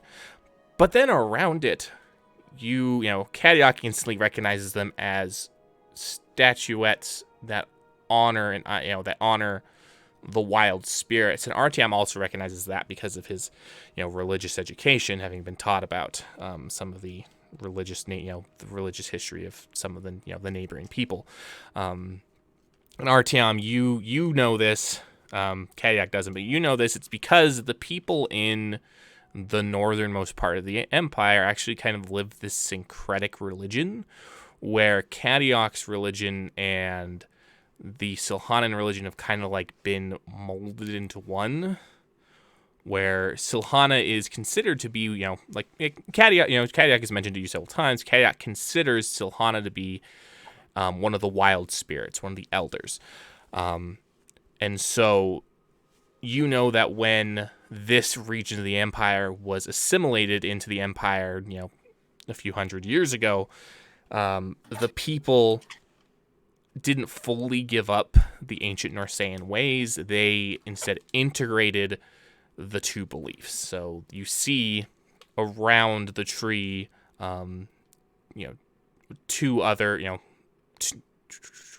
four other animal carvings. One is a wolf, one is a bear, one is a boar, and one is a snow leopard. These carvings are smaller than Silhana, obviously, as they still put Silhana as the highest of the great spirits. That's just an important thing to know going forward, is that the people up here are going to have a very interesting take on the Silhanan religion. So you see that, and in the center of the town, you see Captain Leosha is talking to an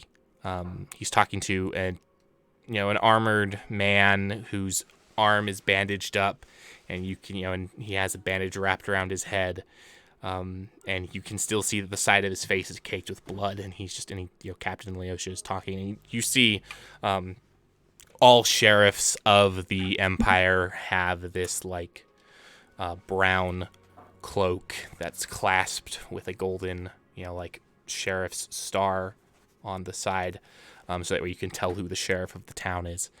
And so that this is going to be Sheriff Eralki.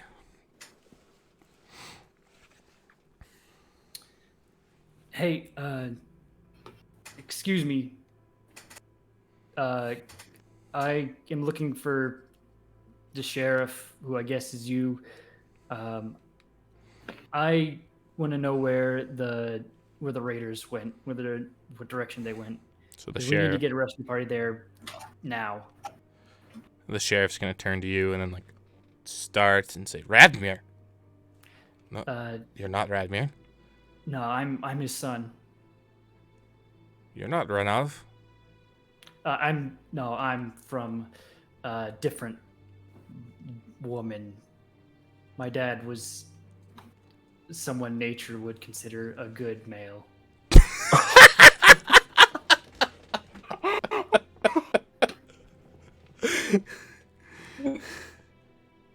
All right.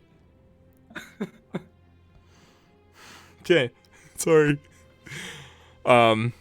He's going to nod. I'd heard something about Radmir possibly having another child. I didn't realize. Yeah, I was just talking to your captain about this.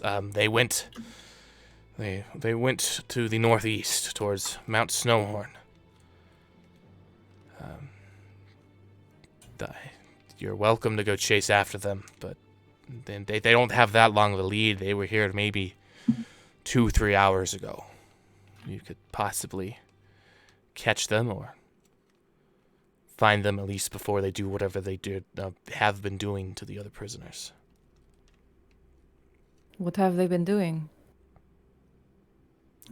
It's something I've never seen a Norsaen do in my entire life. We have quite a few Norsaen shaman pass through Poilovka because of our proximity to Mount Snowhorn, but because they go there for their sacred experience, as well as they honor the wild spirits. But these Norsaen have been gathering up people from around the city, from the towns. They've been taken to the base of Mount Snowhorn, and they have been committing mass human sacrifice. It's something I've never seen Norsaen. I didn't even know Norsaens practiced human sacrifice. It's just something that it's terrifying to behold. I was scouting one of their camps once, and it was led by this weird shaman. The shaman I'd never seen. Not at least this type of shaman I'd never seen. And I've seen every Norsaen shaman. I've seen the deer shaman. I've seen a Ordine shaman. I've seen the Strine shaman. I've seen Wolfdine. I've seen Ratdine. I've seen all the types of shaman. But this shaman, he was weird. She was wearing a purple robe and a silver mask. Right, of course. But I would hurry if I were you. If you want to catch up with them. How large Drith, was you the ready? raiding party? The raiding party was probably a few hundred.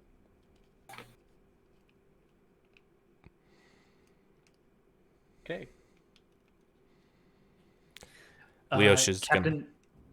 No, go ahead, Drith. Captain Leosha, I know that you've been assigned a mission already, but do you have any men that you can spare to help on a rescue mission? Of course, our mission is to escort you to. Our mission is to escort you to Norgarn, and if you decide that you're going to take a side path to a detour, our mission is to escort you and help you. I was just about to suggest. I would suggest, however, also possibly splitting up. It is easier for a smaller group to travel. We won't be able to take on a full Norsaen raiding party. It's just not possible. No. I was informing the sheriff that they need to evacuate and head up to Norgarn. We can come help you, but I would have presumed that stealth and speed would be a quicker and better option than a full-on assault of a Norsaen raiding party camp. No, but what might be helpful would be a diversion or something. Of course, we'd be happy to provide that diversion. Just tell us we will come with you. Just tell us what you need to do. I'm going to send some of our men, to escort them. Escort these, the villagers. Well, I'm going to leave some of the men behind in case more Norsaens come back, and then when they're ready to help escort them to Norgarn.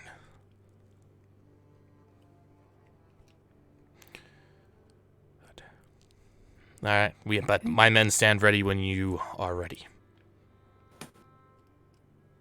You can tell that Kadiak is furious about all of this, and he is just itching to get on the road and go. Okay. Do we need any supplies before we head out? How are we on provisions? Hopefully this journey doesn't take more than a day. If it takes much longer than that, I'm afraid it will be too late. All right. Let's go as soon as we can. Let's go now. Make haste. Let us be off. All right.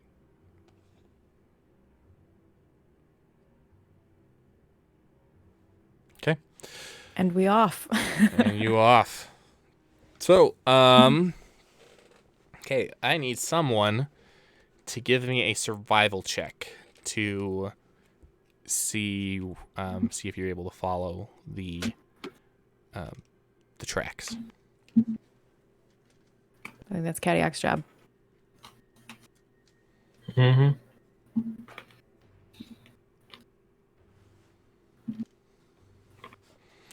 Kadiak, give me a survival check.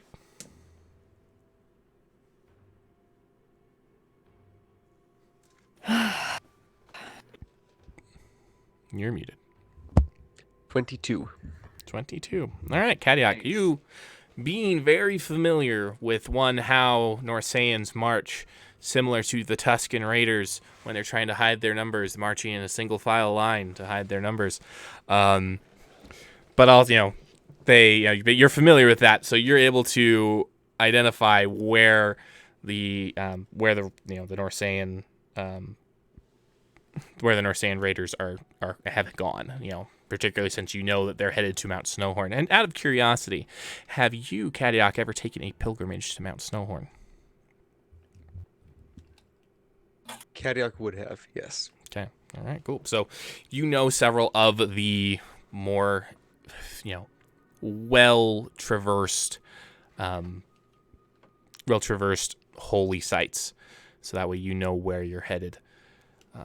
So you are able to lead your party. Yes. And because of my elk aspect of the beast, whether mounted or on foot, your travel pace is doubled, as is the travel pace of up to 10 companions while they're within 60 feet of you and you are not incapacitated. So we moving fast. Yes. So that would only let 4 of the soldiers traveling with you go at that same speed, by the way. Do you want to leave the soldiers behind? And so you want the soldiers to be a distraction. Let's figure that out first. How do we want the soldiers to provide a distraction? Or do you want to wait till you get closer so you know what you're dealing with before you decide how the distraction's going to work? Yeah.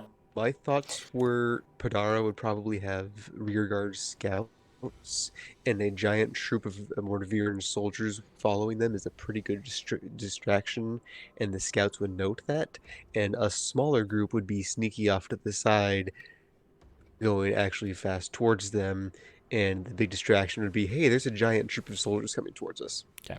So, Kadiak, you'd actually know that this probably isn't Podara's main host, because due to the fact that there's that wolf symbol alone as well, Podara would have only had her symbol, the symbol of the Ordine path. So you're guessing this is one of her followers who follows the Ulfdine path is actually leading this host. So, but yeah, that would probably be a fair assumption of how this the Norsaen raiding party is working. Even more so, Wolfpack tactics. So exactly. Okay. So you get close, and let me show you what you're kind of dealing with here. You will look at the map. Oh my gosh, my anxiety is at like an 8 right now. I'm so stressed. You'll see that is the this is kind of the inner of the raiding camp. You send in a few scouts who they come back with this kind of this information for you. So you can see there's this, let me move over here real quick so you can actually see my mouse. There's this central tent where you're guessing the raiding leader is staying. These outer campfires, as well as over here, which doesn't have a campfire, is where guards are going to be positioned, keeping the lookout. And the scout informs you that here in these like ruins is where the prisoners are being kept. So, what part, just to clarify, are the ruins? The ruins are these stony things right here. Let me. I can't see any. Where the ping is. Yep. Oh, okay. Yep. I always forget I could do that. But yeah, so guards are going to be here at those pings. And how many raiders did he see there already? There's probably, a couple hundred, so probably like anywhere between 150 to 200 raiders currently here. And so this is like a big area. Yeah, this is kind of in the center of their big camp. You're going to find that it's going to be easier to get towards the center of the camp where the prisoners are being kept. And to the left and a little to the bottom, is that water or is that a cliff? So that's water. So on the left and bottom, that's water. It's kind of next to this very small like lake. So that's water, and there's ice. The edges of lake are frozen.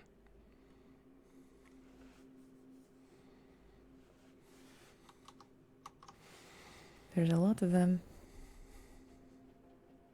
So what are there a lot of guards near where the prisoners are? And then how are we looking at it? Like what direction would we be coming from? Well, so that's up to you. You can kind of get, except for the western side where there's the water, you can come from pretty much any direction you want here. You'll be able to maneuver yourself. It just depends on where you want to come from.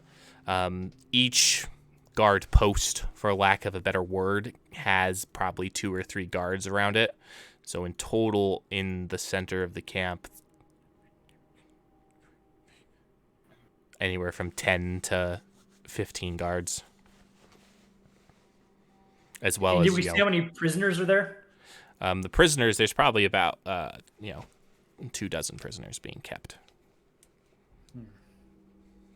And the rest of the raiding party is all just surrounding this central area. Yep. Okay. We're gonna need a good diversion. What can Yeah, 'cause distract we're- the host enough that they'll move? Unattended gold.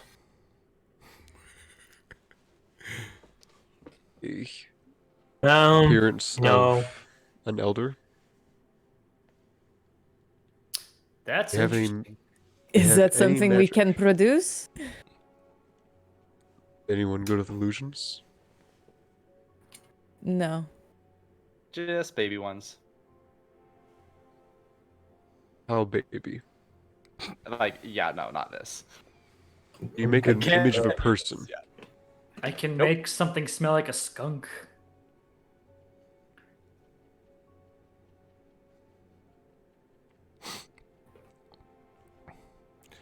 So Captain Leosha will speak up and says, I have some experience fighting Norsaens.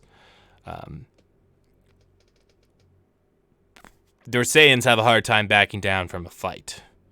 We don't have to engage them, but we can, if we make ourselves known, the Norsaen, a good portion of the Norsaen host will come and try to attack us, and I believe, I can't say for sure, but I believe that if we have enough of a head start, we can outrun the Norsaens. And, the Norsaens are, he looks at Kayak, no offense, an unruly, undisciplined people. They'll chase us for a while, but they lack the endurance and the single-minded focus of a trained soldier. They will, after a while, they could retreat. They could pull back. It would give you some time, but not a lot. And there's no guarantees that if the Norsaen host would stop, they could come and fight us. But it's a risk our men are willing to take if it means we can save the villagers. There's that. That is a very good idea. I wonder, Kadiak, tell me if you think this would work. What if we offer to send forth a champion to fight, and then have all of the Norsaens gathered around in kind of like this big circle and have one-on-one combat, mortal combat? Would that distract? If this was a normal raiding party, I would say absolutely. But this has been corrupted by the Profane Guard, so I can't say for certain.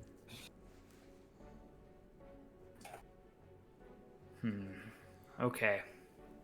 I mean, And Captain, if we go with your plan, maybe something I can do is if you get them to chase you, I can cause all the plants to wrap around their legs as they start chasing after you. It might give you a bit of a head start.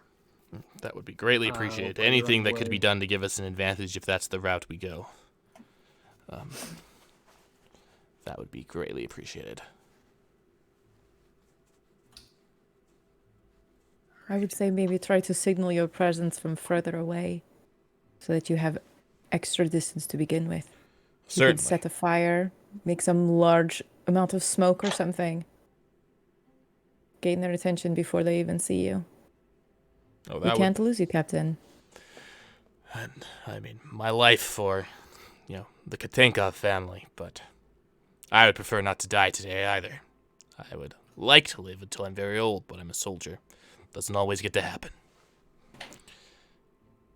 And I would rather fight and die trying to save the people of the Empire than fight and die in like soft, comfortable bed.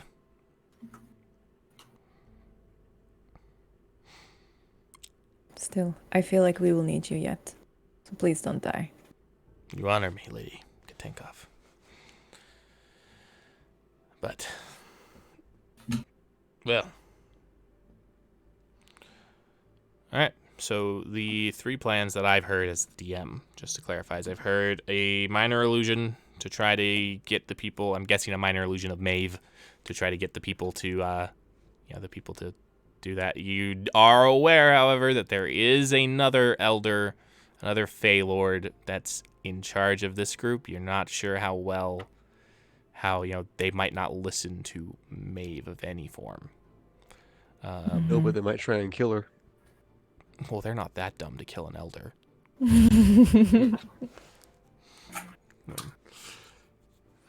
The other one is, the other options that I've heard is one is to, the one-on-one champion fight, and then the other is obviously using the, hoping that your contingent can outrun the,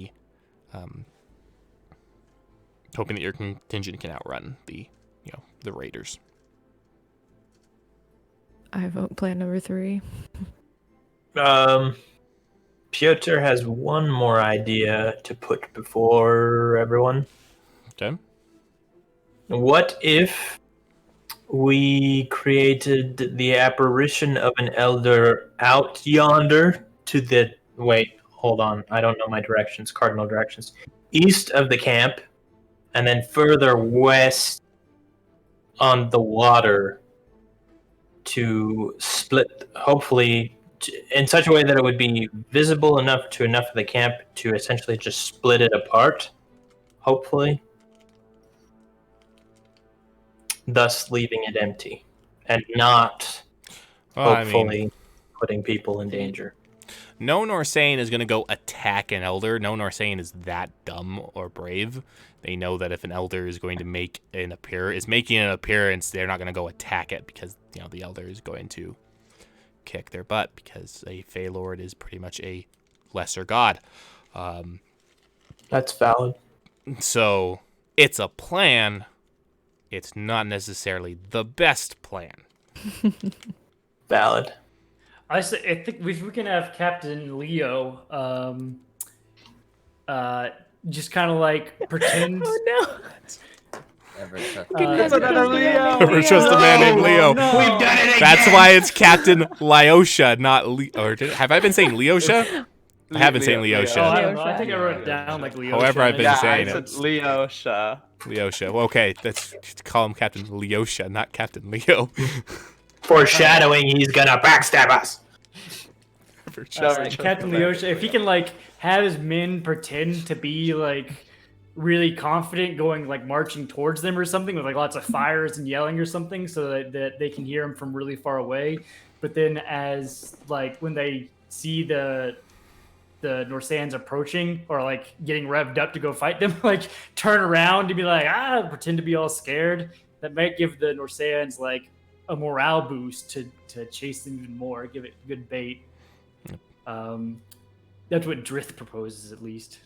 It's a good proposal. Kadiak would like to also add on to the diversion.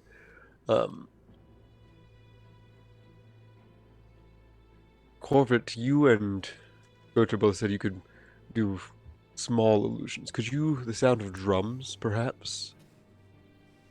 Yes, we could. That is easy to do. Yes. Can you do it that far I- away? I don't know.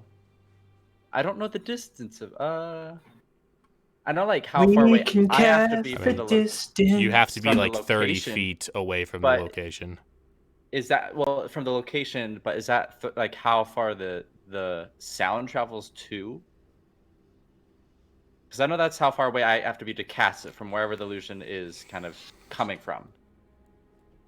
Well, maybe it might travel, but that would mean that you'd have to be over there with the soldiers. Mm-hmm. Could we cast it on a location and then move? Yeah, so you I can don't know if cast minor it. illusion goes that far. It's Well, minor illusion isn't a concentration spell, so you could cast it in that area and then move. At least the way And that I am so- interpreting the spell. So you could cast it. It lasts for. It only lasts for a minute. less for a minute. That's why the like an illusion Oh. of a person or a thing would be hard because it only lasts a minute. That wouldn't be helpful. Yeah. But a sound, you can recast it over and over. And thinking- 'Cause my Because if thought you is were like to- the army, like our soldiers are going to be like several miles away, just like getting enough smoke and like stuff to get attention so they can be several, like they can have a very good head start. So And as long as drums would work. as long as the raiders hear the drums, they can be like, "Oh, that's like their response time. They must have had, people from Norgarn, an army from Norgarn sent or something." And they would go check it out possibly. and so That so was- here's the next question I have. What would be the purpose of the drums? Is the purpose of the So drums just to drums- help get attention, or Mm-hmm. Yeah, I was gonna say have the drums be beat in the beat of the Urdine path. So specifically, my side of the path, not Podara's side. So that they would say, "Oh, hey, look, it's an even bigger fight." Because not only is it more Mordevians, it's also Norsaens that we want to kill. I mean the Norsaens. So to clarify for you, Kadiak, in the Norsaens' eyes, there's not a difference between the path that you and Podara are walking. That's fair. So like There's only- it's just the path of the Urdine. It's just that Podara is walking it a different way than you are. So it's not like That's they're looking at anyone that's. It's not like the Urdine path is split into two separate groups. It's just the path of the Urdine, and so they wouldn't view, just because it's a tribal song of the Urdine, they wouldn't view that as enemies. They would be. If anything, they might even view, because of Podara, they would view it as allies. That's fair.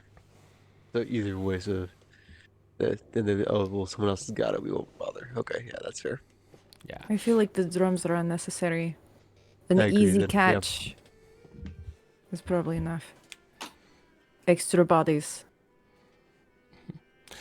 And so if there is anything that you guys, and Captain Leosha is going to say, if there's anything that you guys can do in the, to help with when they start chasing us, that'd be great. For example, more things along the lines of Drith making the plants, grab at their feet, things like that. Which, out of curiosity, how are you planning on doing that, Drith? So what spell? I am going to use my powers of persuasion by speaking with plants. And it says under the spell that I can turn difficult terrain caused by plant growth into... Wait. Oh, yeah. Yeah, and at the GM's or DM's discretion, I can, have the plants uproot themselves and move about, branches freely, tendrils, stalks, that kind of thing. So I'm just gonna be running around and whispering to the forest, hey, if you see any people that don't look like these Mordevians, please try to kill them. Okay. I'm going to need you to give me a persuasion check. Oh my gosh. I'm just imagining those apple trees from Wizard of Oz just No, they're Ents. Mm-hmm. I got a nat 1. Oh, No! Why does nobody have inspiration anymore? Why? All right. Well, got a nat 1. Those plants are going to do interesting things. That will be determined. They're gonna mess with us I don't so agree. hard. We're gonna get harassed by shrubbery. Okay, either way, I'm gonna cast plant growth as soon as the Mordevians or the Norsaen start moving, because that doesn't require a persuasion check. That is my druid powers imbuing plants with more plant. All right. Feed me your druid powers. Okay. Anyone else have anything along those lines that you want to do to attempt to help?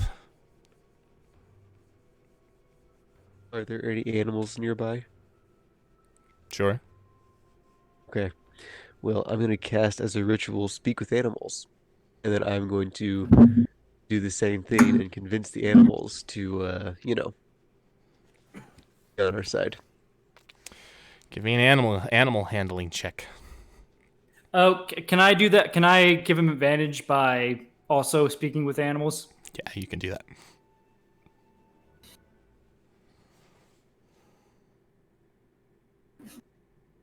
Yeah. 16.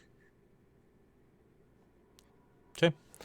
All right. So you're not able to, it's a lot easier to speak to a bunch of plants at once than it is a bunch of animals. Plants kind of, for the most part, are stationary and don't move, whereas animals have a very short attention span. But you are able to convince some animals to help you out. We'll see if it's enough to counteract the plants, but we'll see. Anyone else have anything they want to do before we dive in? Pyotr, give them an inspiring speech so that they run faster. Yes, I was just thinking about how to put those words together because I'm not good on the fly at doing that. However, great idea. I could get 2 of us into the camp using invisibility. So we can get 2 of us in right there with the captives, with the villagers. Well, Okay. the issue with that is that there's a lot of them, and getting them out stealthily Yeah. will be probably impossible. We're probably going to have to kill all of the leftovers. And so maybe that we 2 can of us walk out. could sneak in, be there for when the others come. We kind of just strike from behind, or just like in the midst of them. Just like, oh, there's 2 more that we just didn't see coming. But that's all right now. That's kind of what I can add. I know your magic is limited. Is that worthwhile for you to use that when you could use it on something else? Maybe. That's true. That's something to think about. Drith's magic is more plentiful, and he can make us sneakier already. All of us, not just 2 Do you of have us. to concentrate, Drith, do you have to concentrate on both, whatever the sneak one is called, and plant growth? I Passive don't traits. have to concentrate on plant growth. Oh, perfect. That answers the question. Yeah, and it's pass without trace is concentration, but it works for up to an hour. Cool. I will hold on to my spell slot then. Okay. So, Pyotr, just real quick, I need a persuasion check for your inspiring speech. And to give me one of your inspiration dice. Can I possibly help? Are you proficient? Not with with wait, the persuasion? extra inspiration, but like with the persuasion check. Sure, I'll let you help. Yeah. Good, because that was a nat 1. Man, we are just... You're great. We're not a persuasive group, apparently. Well, good news. That one was much better. I am adding bonuses. 22, not natural, All right. obviously. Okay. Alrighty, sounds good. So you give a very inspiring speech. And remember, take away one of your inspiration dice, because I'm taking that as payment for this as well. Oh, that actually makes sense. I was gonna say, I could hand out bardic inspiration dice. I tend to make decisions that make sense. Yeah. What is your bardic inspiration die? Matt, what is it? Is it D8 at this point? Yep.